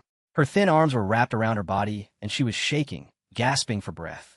She wore no coat, no shoes, nothing but jeans, an old pair I'd left behind, and one of my worn t-shirts. Mother helped her to the sofa, wrapping her in the nearest blanket. Emily bawled, and for several minutes, not even Mother could get her to say what had happened. Was everyone all right? Where was Peter? He was fragile, half the size he should have been, and he wore oxygen tubes because his lungs had never fully developed. Had his tiny lungs collapsed, his breathing stopped? The story came out haltingly, between erratic sobs and the clattering of teeth. From what I could tell, when Emily had gone to Stokes that afternoon to buy groceries, she had returned home with the wrong crackers for Peter. Sean had exploded. How can he grow if you can't buy the right food? He had screamed. Then he'd gathered her up and flung her from their trailer into a snowbank. She'd pounded on the door, begging to be let in. Then she'd run up the hillside to the house. I stared at her bare feet as she said this. They were so red, they looked as if they'd been burned. My parents sat with Emily on the sofa, one on each side of her, patting her shoulders and squeezing her hands. Richard paced a few feet behind them. He seemed frustrated, anxious, as if he wanted to explode into action and was only just being held in check. Cammy was still seated at the piano. She was staring at the group huddled on the couch, confused. She had not understood Emily. She did not understand why Richard was pacing, or why he paused every few seconds to glance at Dad, waiting for a word or gesture, any signal of what should be done. I looked at Cammy and felt a tightening in my chest. I resented her for witnessing this. I imagined myself in Emily's place, which was easy to do. I couldn't stop myself from doing it. And in a moment, I was in a parking lot, laughing my high-pitched cackle, trying to convince the world that my wrist wasn't breaking. Before I knew what I was doing, I had crossed the room. I grasped my brother's arm and pulled him with me to the piano. Emily was still sobbing. I used her sobs to muffle my whispers. I told Cammy that what we were witnessing was private, and that Emily would be embarrassed by it tomorrow. For Emily's sake, I said, we should all go to our rooms and leave it in Dad's hands. Cammy stood. She had decided to trust me. Richard hesitated, giving Dad a long look. Then he followed her from the room. I walked with him down the hallway, then I doubled back. I sat at the kitchen table and watched the clock. 5 minutes passed, then 10. Come on, Sean, I chanted under my breath. Come now. I convinced myself that if Sean appeared in the next few minutes, it would be to make sure Emily had made it to the house, that she hadn't slipped on the ice and broken a leg, wasn't freezing to death in a field. But he didn't come. 20 minutes later, when Emily finally stopped shaking, Dad picked up the phone. Come get your wife, he shouted into it. Mother was cradling Emily's head against her shoulder. Dad returned to the sofa and patted Emily's arm. As I stared at the three of them huddling together, I had the impression that all of this had happened before, and that everyone's part was well rehearsed. Even mine. It would be many years before I would understand what had happened that night, and what my role in it had been. How I had opened my mouth when I should have stayed silent, and shut it when I should have spoken out. What was needed was a revolution, a reversal of the ancient, brittle roles we'd been playing out since my childhood. What was needed, what Emily needed, was a woman emancipated from pretense, a woman who could show herself to be a man. Voice an opinion. Take action in scorn of deference. A father. The French doors my father had installed squawked as they opened. Sean shuffled in wearing heavy boots and a thick winter coat. Peter emerged from the folds of thick wool, where Sean had been shielding him from the cold, and reached out for Emily. She clung to him. Dad stood. He motioned for Sean to take the seat next to Emily. I stood and went to my room, pausing to take a last look at my father, who was inhaling deeply, readying himself to deliver a lengthy lecture. It was very stern. Mother assured me 20 minutes later, when she appeared at my door asking if I could lend Emily a pair of shoes and a coat. I fetched them and watched from the kitchen as she disappeared, tucked under my brother's arm. The day before I returned to England, I drove 7 miles along the mountain range, then turned onto a narrow dirt road and stopped in front of a powder blue house. I parked behind an RV that was nearly as large as the house itself. I knocked. My sister answered. She stood in the doorway in flannel pajamas, a toddler on her hip, and 2 small girls clinging to her leg. Her son, about 6, stood behind her. Audrey stepped aside to let me pass, but her movements were stiff, and she avoided looking directly at me. We'd spent little time together since she'd married. I moved into the house, stopping abruptly in the entryway when I saw a 3-foot hole in the linoleum that plunged to the basement. I walked past the hole and into the kitchen, which was filled with the scent of our mother's oils, birch, eucalyptus, ravensara. The conversation was slow, halting.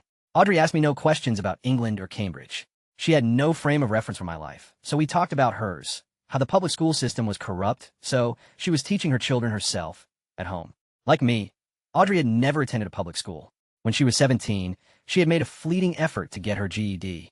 She had even enlisted the help of our cousin Missy, who had come up from Salt Lake City to tutor her. Missy had worked with Audrey for an entire summer, at the end of which she declared that Audrey's education hovered somewhere between the 4th and 5th grade levels, and that a GED was out of the question. I chewed my lip and stared at her daughter, who had brought me a drawing, wondering what education she could hope to receive from a mother who had none herself. We made breakfast for the children, then played with them in the snow. We baked, we watched crime dramas, and designed beaded bracelets. It was as if I had stepped through a mirror and was living a day in the life I might have had if I'd stayed on the mountain. But I hadn't stayed. My life had diverged from my sister's, and it felt as though there was no common ground between us. The hours passed. It was late afternoon, and still she felt distant from me. Still she refused to meet my gaze. I had brought a small porcelain tea set for her children, and when they began to quarrel over the teapot, I gathered up the pieces. The oldest girl reminded me that she was 5 now, which she said was too old to have a toy taken away. If you act like a child, I said, I'll treat you like one. I don't know why I said it. I suppose Sean was on my mind. I regretted the words, even as they left my lips, hated myself for saying them. I turned to pass the tea set to my sister, so she could administer justice however she saw fit, but when I saw her expression, I nearly dropped it. Her mouth hung open in a perfect circle. Sean used to say that, she said, fixing her eyes on mine. That moment would stay with me. I would remember it the next day, when I boarded a plane in Salt Lake City, and it would still be on my mind when I landed in London. It was the shock of it that I couldn't shake. Somehow, it had never occurred to me that my sister might have lived my life before I did. That term, I presented myself to the university like resin to a sculptor. I believed I could be remade, my mind recast. I forced myself to befriend other students, clumsily introducing myself again and again until I had a small circle of friends. Then I set out to obliterate the barriers that separated me from them. I tasted red wine for the first time, and my new friends laughed at my pinched face. I discarded my high-necked blouses and began to wear more fashionable cuts, fitted, often sleeveless, with less restrictive necklines. In photos from this period, I'm struck by the symmetry. I look like everyone else. In April, I began to do well. I wrote an essay on John Stuart Mill's concept of self-sovereignty, and my supervisor, Dr. David Runciman, said that if my dissertation was of the same quality, I might be accepted to Cambridge for a PhD. I was stunned. I, who had sneaked into this grand place as an imposter, might now enter through the front door. I set to work on my dissertation, again choosing Mill as the topic. One afternoon near the end of term, when I was eating lunch in the library cafeteria, I recognized a group of students from my program.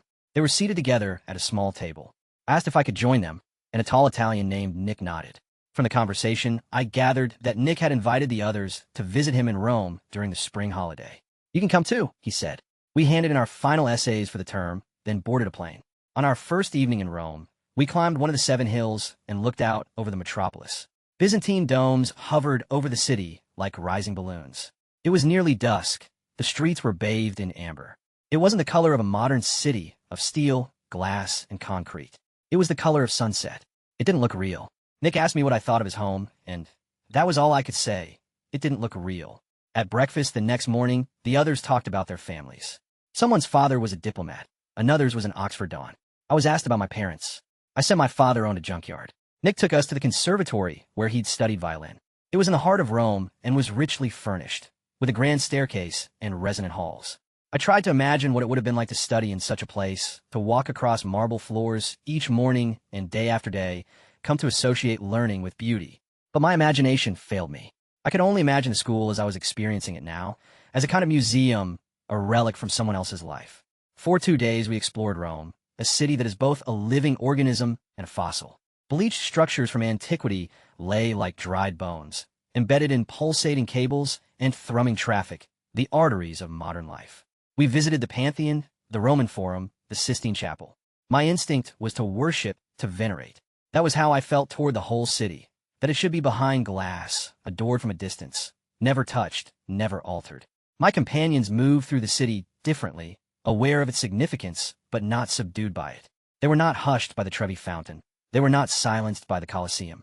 Instead, as we moved from one relic to the next, they debated philosophy, Hobbes and Descartes, Aquinas and Machiavelli. There was a kind of symbiosis in their relationship to these grand places. They gave life to the ancient architecture by making it the backdrop of their discourse, by refusing to worship at its altar as if it were a dead thing. On the third night, there was a rainstorm. I stood on Nick's balcony and watched streaks of lightning race across the sky, claps of thunder chasing them. It was like being on Buck's Peak, to feel such power in the earth and sky. The next morning was cloudless. We took a picnic of wine and pastries to the grounds of the Villa Borghese. The sun was hot, the pastries ambrosial. I cannot remember ever feeling more present. Someone said something about Hobbes, and without thinking, I recited a line from Mill.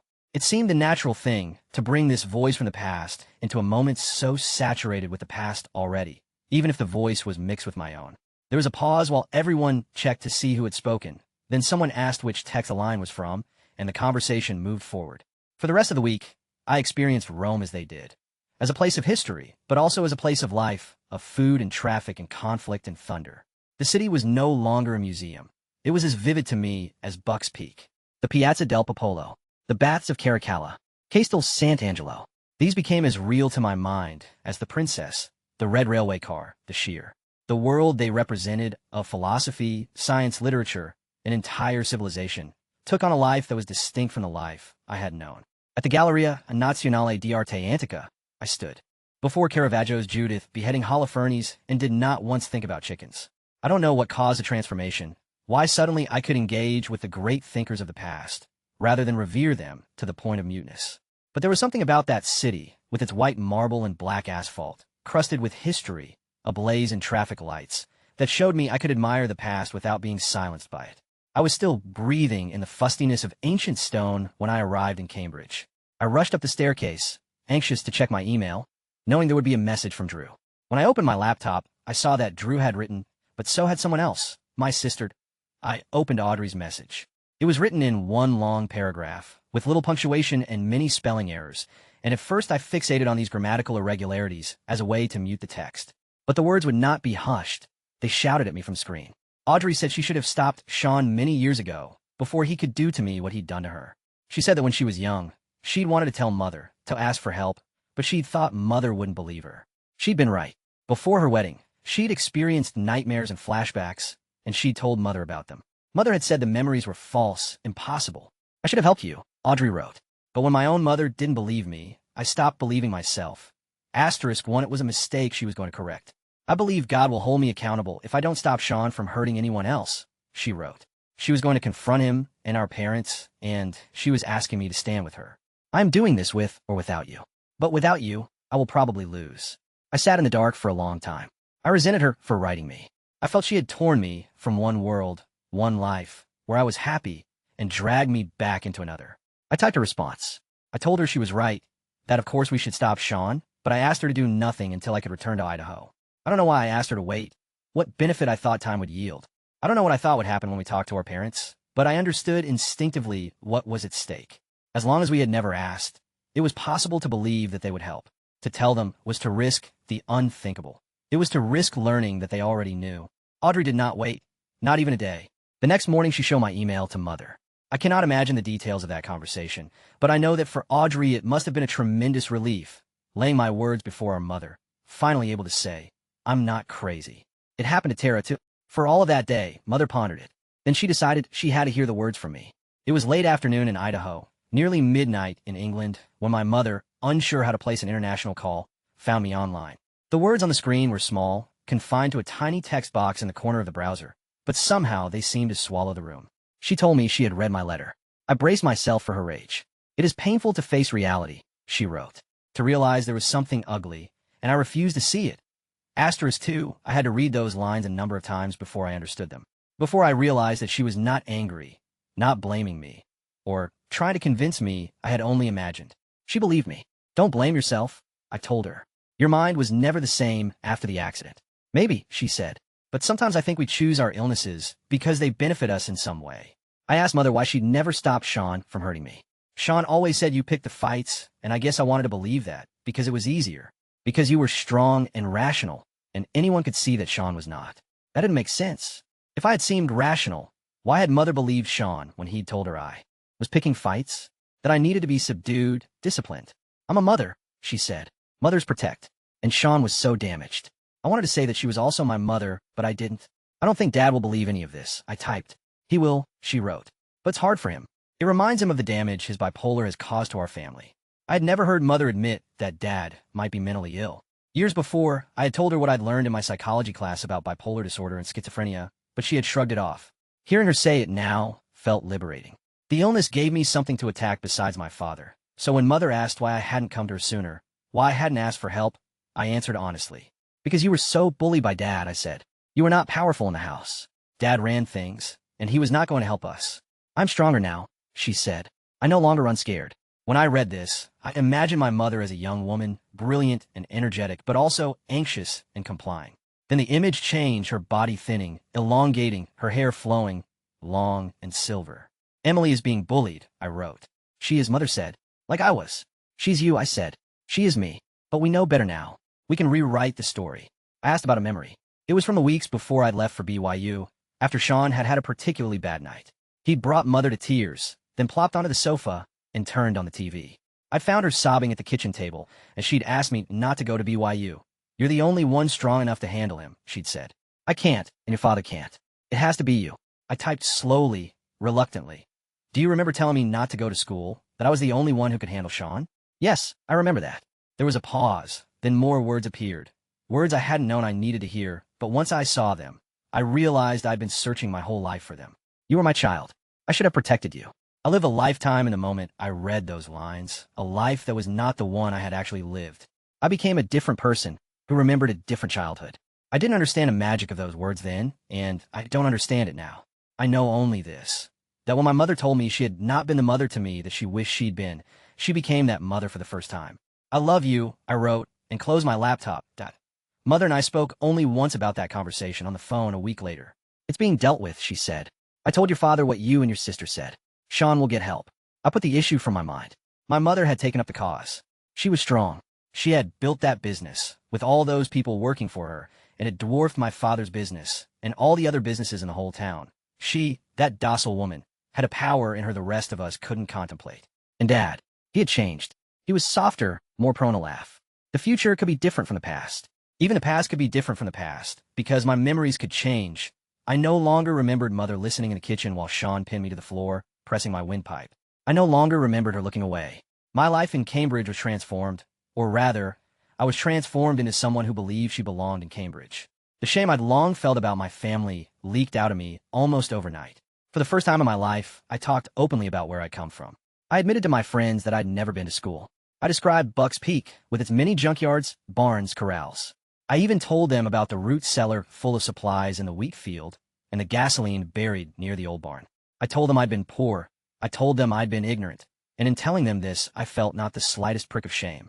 Only then did I understand where the shame had come from. It wasn't that I hadn't studied in a marble conservatory or that my father wasn't a diplomat. It wasn't that Dad was half out of his mind or that Mother followed him. It had come from having a father who shoved me toward the chomping blades of the shear instead of pulling me away from them.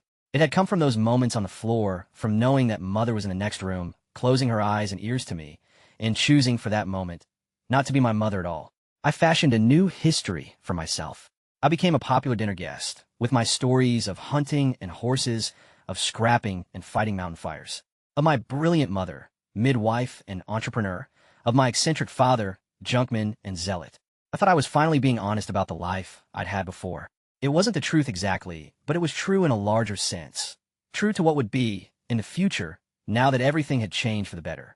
Now that Mother had found her strength. The past was a ghost, insubstantial, unaffecting. Only the future had weight. Asterisk 1. The italics used on this page indicate that the language from the referenced email is paraphrased, not directly quoted. The meaning has been preserved. Asterisk 2. The italicized language in the description of the reference text exchange is paraphrased, not directly quoted. The meaning has been preserved. She stood in the doorway in flannel pajamas, a toddler on her hip, and two small girls clinging to her leg. Her son, about 6, stood behind her. Audrey stepped aside to let me pass, but her movements were stiff, and she avoided looking directly at me. We'd spent little time together since she'd married. I moved into the house, stopping abruptly in the entryway when I saw a 3-foot hole in the linoleum that plunged to the basement. I walked past the hole and into the kitchen, which was filled with the scent of our mother's oils. Birch, eucalyptus, Ravensara. The conversation was slow, halting. Audrey asked me no questions about England or Cambridge. She had no frame of reference for my life, so we talked about hers, how the public school system was corrupt, so she was teaching her children herself, at home. Like me, Audrey had never attended a public school. When she was 17, she had made a fleeting effort to get her GED. She had even enlisted the help of our cousin Missy, who had come up from Salt Lake City, to tutor her. Missy had worked with Audrey for an entire summer, at the end of which she declared that Audrey's education hovered somewhere between the 4th and 5th grade levels, and that a GED was out of the question. I chewed my lip and stared at her daughter, who had brought me a drawing, wondering what education she could hope to receive from a mother who had none herself.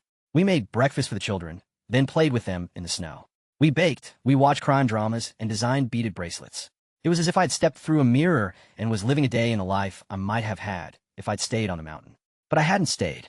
My life had diverged from my sister's, and it felt as though there was no common ground between us. The hours passed. It was late afternoon, and still she felt distant from me. Still she refused to meet my gaze. I had brought a small porcelain tea set for her children, and when they began to quarrel over the teapot, I gathered up the pieces. The oldest girl reminded me that she was 5 now, which she said was too old to have a toy taken away. If you act like a child, I said, I'll treat you like one. I don't know why I said it. I suppose Sean was on my mind. I regretted the words, even as they left my lips, hated myself for saying them. I turned to pass the tea set to my sister, so she could administer justice however she saw fit. But when I saw her expression, I nearly dropped it. Her mouth hung open in a perfect circle. "Sean used to say that," she said, fixing her eyes on mine. That moment would stay with me. I would remember it the next day when I boarded a plane in Salt Lake City, and it would still be on my mind when I landed in London. It was the shock of it that I couldn't shake. Somehow, it had never occurred to me that my sister might have lived my life before I did. That term, I presented myself to the university like resin to a sculptor. I believed I could be remade, my mind recast. I forced myself to befriend other students, clumsily introducing myself again and again until I had a small circle of friends. Then I set out to obliterate the barriers that separated me from them. I tasted red wine for the first time, and my new friends laughed at my pinched face. I discarded my high-necked blouses and began to wear more fashionable cuts, fitted, often sleeveless, with less restrictive necklines. In photos from this period, I'm struck by the symmetry. I look like everyone else. In April, I began to do well. I wrote an essay on John Stuart Mill's concept of self-sovereignty, and my supervisor, Dr. David Runciman, said that if my dissertation was of the same quality, I might be accepted to Cambridge for a PhD. I was stunned. I, who had sneaked into this grand place as an imposter, might now enter through the front door. I set to work on my dissertation, again choosing Mill as the topic. One afternoon near the end of term, when I was eating lunch in the library cafeteria, I recognized a group of students from my program. They were seated together at a small table. I asked if I could join them, and a tall Italian named Nick nodded. From the conversation, I gathered that Nick had invited the others to visit him in Rome during the spring holiday. "You can come too," he said. We handed in our final essays for the term, then boarded a plane. On our first evening in Rome, we climbed one of the 7 hills and looked out over the metropolis. Byzantine domes hovered over the city like rising balloons. It was nearly dusk. The streets were bathed in amber. It wasn't the color of a modern city, of steel, glass, and concrete. It was the color of sunset. It didn't look real. Nick asked me what I thought of his home, and that was all I could say. It didn't look real. At breakfast the next morning, the others talked about their families. Someone's father was a diplomat. Another's was an Oxford Don. I was asked about my parents. I said my father owned a junkyard. Nick took us to the conservatory where he'd studied violin. It was in the heart of Rome and was richly furnished, with a grand staircase and resonant halls. I tried to imagine what it would have been like to study in such a place, to walk across marble floors each morning and, day after day, come to associate learning with beauty. But my imagination failed me. I could only imagine the school as I was experiencing it now, as a kind of museum, a relic from someone else's life. For 2 days we explored Rome, a city that is both a living organism and a fossil. Bleached structures from antiquity lay like dried bones, embedded in pulsating cables and thrumming traffic, the arteries of modern life. We visited the Pantheon, the Roman Forum, the Sistine Chapel. My instinct was to worship, to venerate. That was how I felt toward the whole city, that it should be behind glass, adored from a distance, never touched, never altered. My companions moved through the city differently, aware of its significance, but not subdued by it. They were not hushed by the Trevi Fountain. They were not silenced by the Colosseum. Instead, as we moved from one relic to the next, they debated philosophy, Hobbes and Descartes, Aquinas and Machiavelli. There was a kind of symbiosis in their relationship to these grand places. They gave life to the ancient architecture by making it the backdrop of their discourse, by refusing to worship at its altar as if it were a dead thing. On the 3rd night, there was a rainstorm. I stood on Nick's balcony and watched streaks of lightning race across the sky, claps of thunder chasing them. It was like being on Buck's Peak, to feel such power in the earth and sky. The next morning was cloudless. We took a picnic of wine and pastries to the grounds of the Villa Borghese. The sun was hot, the pastries ambrosial. I cannot remember ever feeling more present. Someone said something about Hobbes, and without thinking I recited a line from Mill. It seemed the natural thing to bring this voice from the past into a moment so saturated with the past already, even if the voice was mixed with my own. There was a pause while everyone checked to see who had spoken. Then someone asked which text the line was from, and the conversation moved forward. For the rest of the week, I experienced Rome as they did, as a place of history, but also as a place of life, of food and traffic and conflict and thunder. The city was no longer a museum. It was as vivid to me as Buck's Peak. The Piazza del Popolo, the Baths of Caracalla, Castel Sant'Angelo. These became as real to my mind as the princess, the red railway car, the sheer. The world they represented, of philosophy, science, literature, an entire civilization, took on a life that was distinct from the life I had known. At the Galleria Nazionale d'Arte Antica, I stood before Caravaggio's Judith beheading Holofernes and did not once think about chickens. I don't know what caused the transformation, why suddenly I could engage with the great thinkers of the past, rather than revere them to the point of muteness. But there was something about that city, with its white marble and black asphalt, crusted with history, ablaze in traffic lights, that showed me I could admire the past without being silenced by it. I was still breathing in the fustiness of ancient stone when I arrived in Cambridge. I rushed up the staircase, anxious to check my email, knowing there would be a message from Drew. When I opened my laptop, I saw that Drew had written, but so had someone else, my sister. I opened Audrey's message. It was written in one long paragraph, with little punctuation and many spelling errors, and at first I fixated on these grammatical irregularities as a way to mute the text. But the words would not be hushed. They shouted at me from the screen. Audrey said she should have stopped Sean many years ago, before he could do to me what he'd done to her. She said that when she was young, she'd wanted to tell Mother, to ask for help, but she'd thought Mother wouldn't believe her. She'd been right. Before her wedding, she'd experienced nightmares and flashbacks, and she'd told Mother about them. Mother had said the memories were false, impossible. I should have helped you, Audrey wrote. But when my own mother didn't believe me, I stopped believing myself. Asterisk, one, it was a mistake she was going to correct. I believe God will hold me accountable if I don't stop Sean from hurting anyone else, she wrote.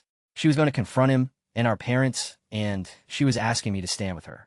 I'm doing this with or without you. But without you, I will probably lose. I sat in the dark for a long time. I resented her for writing me. I felt she had torn me from one world, one life, where I was happy, and dragged me back into another. I typed a response. I told her she was right, that of course we should stop Sean, but I asked her to do nothing until I could return to Idaho. I don't know why I asked her to wait, what benefit I thought time would yield. I don't know what I thought would happen when we talked to our parents, but I understood instinctively what was at stake. As long as we had never asked, it was possible to believe that they would help. To tell them was to risk the unthinkable. It was to risk learning that they already knew. Audrey did not wait, not even a day. The next morning she showed my email to Mother. I cannot imagine the details of that conversation, but I know that for Audrey it must have been a tremendous relief, laying my words before our mother, finally able to say, I'm not crazy. It happened to Tara, too. For all of that day, Mother pondered it. Then she decided she had to hear the words from me. It was late afternoon in Idaho, nearly midnight in England, when my mother, unsure how to place an international call, found me online. The words on the screen were small, confined to a tiny text box in the corner of the browser, but somehow they seemed to swallow the room. She told me she had read my letter. I braced myself for her rage. It is painful to face reality, she wrote, to realize there was something ugly, and I refused to see it. Asterisk 2, I had to read those lines a number of times before I understood them, before I realized that she was not angry, not blaming me, or trying to convince me I had only imagined. She believed me. Don't blame yourself, I told her. Your mind was never the same after the accident. Maybe, she said, but sometimes I think we choose our illnesses because they benefit us in some way. I asked Mother why she'd never stopped Sean from hurting me. Sean always said you picked the fights, and I guess I wanted to believe that, because it was easier. Because you were strong and rational, and anyone could see that Sean was not. That didn't make sense. If I had seemed rational, why had Mother believed Sean when he told her I was picking fights? That I needed to be subdued, disciplined. I'm a mother, she said. Mothers protect. And Sean was so damaged. I wanted to say that she was also my mother, but I didn't. I don't think Dad will believe any of this, I typed. He will, she wrote. But it's hard for him. It reminds him of the damage his bipolar has caused to our family. I had never heard Mother admit that Dad might be mentally ill. Years before, I'd told her what I'd learned in my psychology class about bipolar disorder and schizophrenia, but she had shrugged it off. Hearing her say it now felt liberating. The illness gave me something to attack besides my father. So when Mother asked why I hadn't come to her sooner, why I hadn't asked for help, I answered honestly. Because you were so bullied by Dad, I said. You were not powerful in the house. Dad ran things, and he was not going to help us. I'm stronger now, she said. I no longer run scared. When I read this, I imagined my mother as a young woman, brilliant and energetic, but also anxious and complying. Then the image changed, her body thinning, elongating, her hair flowing, long and silver. Emily is being bullied, I wrote. She is, Mother said. Like I was. She's you, I said. She is me. But we know better now. We can rewrite the story. I asked about a memory. It was from the weeks before I'd left for BYU, after Sean had had a particularly bad night. He'd brought Mother to tears, then plopped onto the sofa and turned on the TV. I found her sobbing at the kitchen table, and she'd asked me not to go to BYU. You're the only one strong enough to handle him, she'd said. I can't, and your father can't. It has to be you. I typed slowly, reluctantly. Do you remember telling me not to go to school, that I was the only one who could handle Sean? Yes, I remember that. There was a pause. Then more words appeared. Words I hadn't known I needed to hear, but once I saw them, I realized I'd been searching my whole life for them. You were my child. I should have protected you. I I live a lifetime in the moment I read those lines, a life that was not the one I had actually lived. I became a different person who remembered a different childhood. I didn't understand the magic of those words then, and I don't understand it now. I know only this: that when my mother told me she had not been the mother to me that she wished she'd been, she became that mother for the first time. I love you, I wrote, and closed my laptop. Mother and I spoke only once about that conversation on the phone a week later. It's being dealt with, she said. I told your father what you and your sister said. Sean will get help. I put the issue from my mind. My mother had taken up the cause. She was strong. She had built that business with all those people working for her, and it dwarfed my father's business and all the other businesses in the whole town. She, that docile woman, had a power in her the rest of us couldn't contemplate. And Dad, he had changed. He was softer, more prone to laugh. The future could be different from the past. Even the past could be different from the past because my memories could change. I no longer remembered Mother listening in the kitchen while Sean pinned me to the floor, pressing my windpipe. I no longer remembered her looking away. My life in Cambridge was transformed. Or rather, I was transformed into someone who believed she belonged in Cambridge. The shame I'd long felt about my family leaked out of me almost overnight. For the first time in my life, I talked openly about where I'd come from. I admitted to my friends that I'd never been to school. I described Buck's Peak with its many junkyards, barns, corrals. I even told them about the root cellar full of supplies in the wheat field and the gasoline buried near the old barn. I told them I'd been poor. I told them I'd been ignorant. And in telling them this, I felt not the slightest prick of shame. Only then did I understand where the shame had come from. It wasn't that I hadn't studied in a marble conservatory or that my father wasn't a diplomat. It wasn't that Dad was half out of his mind or that Mother followed him. It had come from having a father who shoved me toward the chopping blades of the shear instead of pulling me away from them. It had come from those moments on the floor, from knowing that Mother was in the next room, closing her eyes and ears to me, and choosing for that moment not to be my mother at all. I fashioned a new history for myself. I became a popular dinner guest, with my stories of hunting and horses, of scrapping and fighting mountain fires, of my brilliant mother, midwife and entrepreneur, of my eccentric father, junkman and zealot. I thought I was finally being honest about the life I'd had before. It wasn't the truth exactly, but it was true in a larger sense. True to what would be, in the future, now that everything had changed for the better. Now that Mother had found her strength. The past was a ghost, insubstantial, unaffecting. Only the future had weight. Asterisk 1. The italics used on this page indicate that the language from the referenced email is paraphrased, not directly quoted. The meaning has been preserved. Asterisk 2. The italicized language in the description of the reference text exchange is paraphrased, not directly quoted. The meaning has been preserved. Then I set out to obliterate the barriers that separated me from them. I tasted red wine for the first time, and my new friends laughed at my pinched face. I discarded my high-neck blouses and began to wear more fashionable cuts, fitted, often sleeveless, with less restrictive necklines. In photos from this period, I'm struck by the symmetry. I look like everyone else. In April, I began to do well. I wrote an essay on John Stuart Mill's concept of self-sovereignty, and my supervisor, Dr. David Runciman, said that if my dissertation was of the same quality, I might be accepted to Cambridge for a PhD. I was stunned. I, who had sneaked into this grand place as an imposter, might now enter through the front door. I set to work on my dissertation, again choosing Mill as the topic. One afternoon near the end of term, when I was eating lunch in the library cafeteria, I recognized a group of students from my program. They were seated together at a small table. I asked if I could join them, and a tall Italian named Nick nodded. From the conversation, I gathered that Nick had invited the others to visit him in Rome during the spring holiday. "You can come too," he said. On our first evening in Rome, we climbed one of the 7 hills and looked out over the metropolis. Byzantine domes hovered over the city like rising balloons. It was nearly dusk. The streets were bathed in amber. It wasn't the color of a modern city, of steel, glass, and concrete. It was the color of sunset. It didn't look real. Nick asked me what I thought of his home, and that was all I could say. It didn't look real. At breakfast the next morning, the others talked about their families. Someone's father was a diplomat. Another's was an Oxford Don. I was asked about my parents. I said my father owned a junkyard. Nick took us to the conservatory where he'd studied violin. It was in the heart of Rome and was richly furnished, with a grand staircase and resonant halls. I tried to imagine what it would have been like to study in such a place, to walk across marble floors each morning and, day after day, come to associate learning with beauty. But my imagination failed me. I could only imagine the school as I was experiencing it now, as a kind of museum, a relic from someone else's life. For 2 days we explored Rome, a city that is both a living organism and a fossil. Bleached structures from antiquity lay like dried bones, embedded in pulsating cables and thrumming traffic, the arteries of modern life.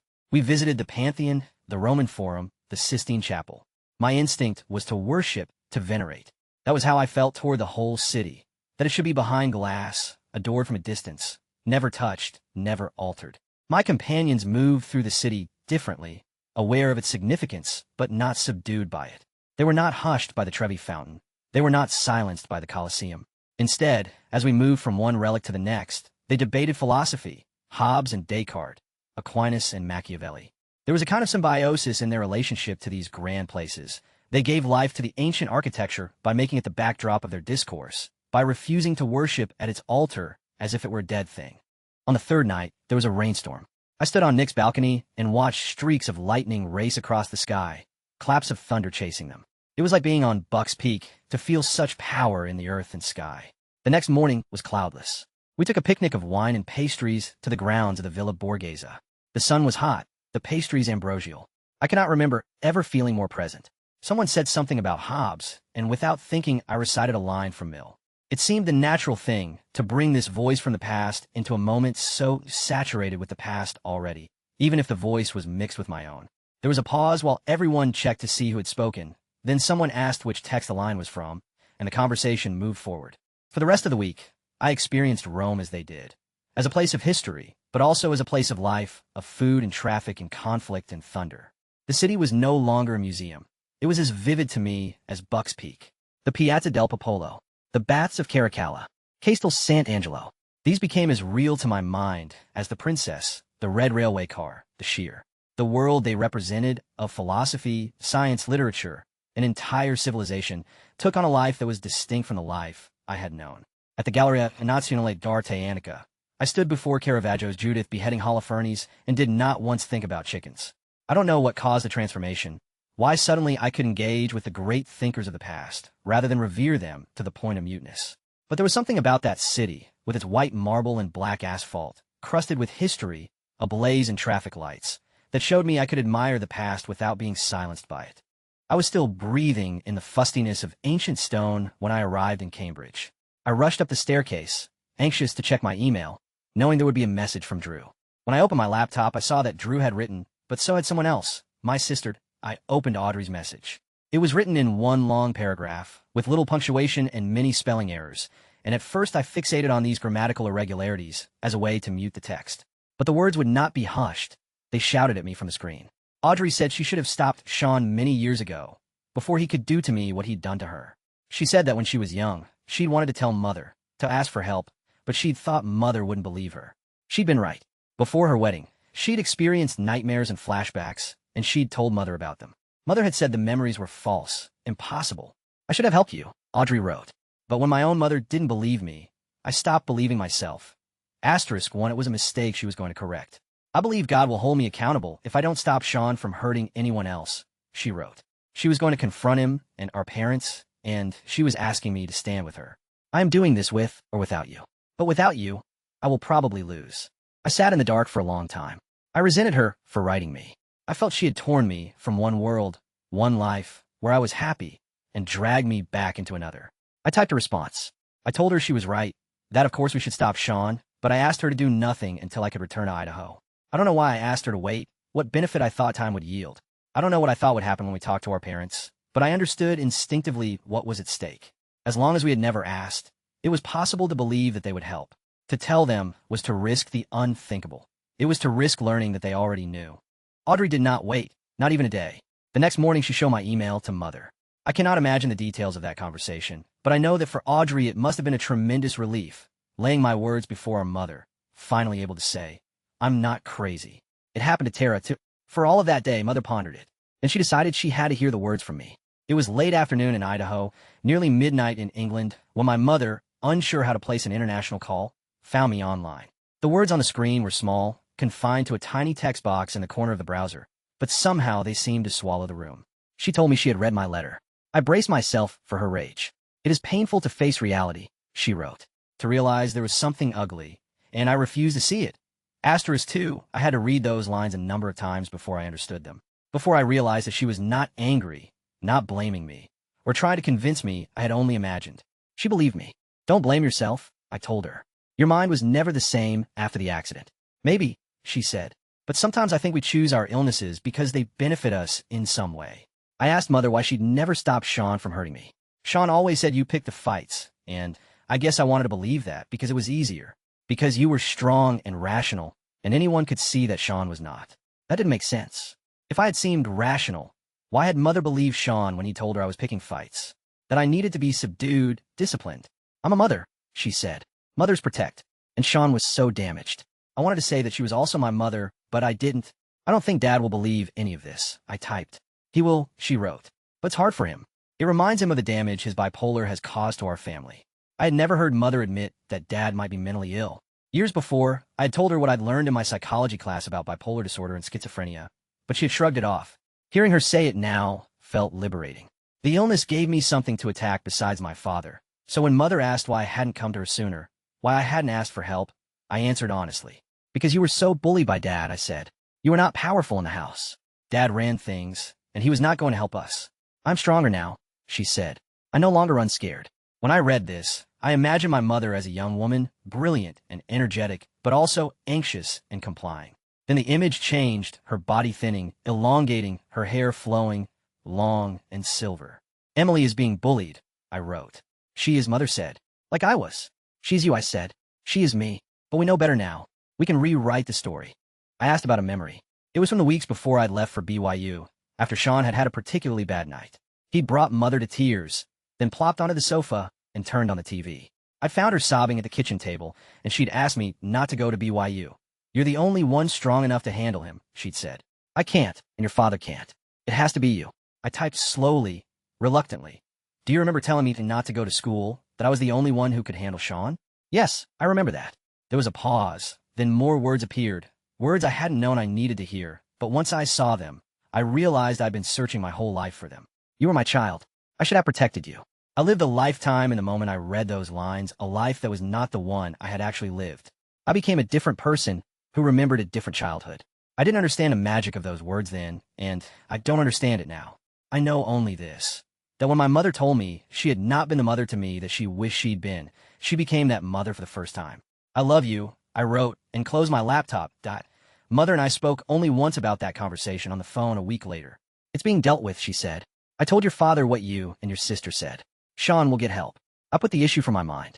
My mother had taken up the cause. She was strong. She had built that business, with all those people working for her, and it dwarfed my father's business and all the other businesses in the whole town. She, that docile woman, had a power the rest of us couldn't contemplate. And Dad, he had changed. He was softer, more prone to laugh. The future could be different from the past. Even the past could be different from the past because my memories could change. I no longer remembered Mother listening in the kitchen while Sean pinned me to the floor, pressing my windpipe. I no longer remembered her looking away. My life in Cambridge was transformed, or rather, I was transformed into someone who believed she belonged in Cambridge. The shame I'd long felt about my family leaked out of me almost overnight. For the first time in my life, I talked openly about where I'd come from. I admitted to my friends that I'd never been to school. I described Buck's Peak with its many junkyards, barns, corrals. I even told them about the root cellar full of supplies in the wheat field and the gasoline buried near the old barn.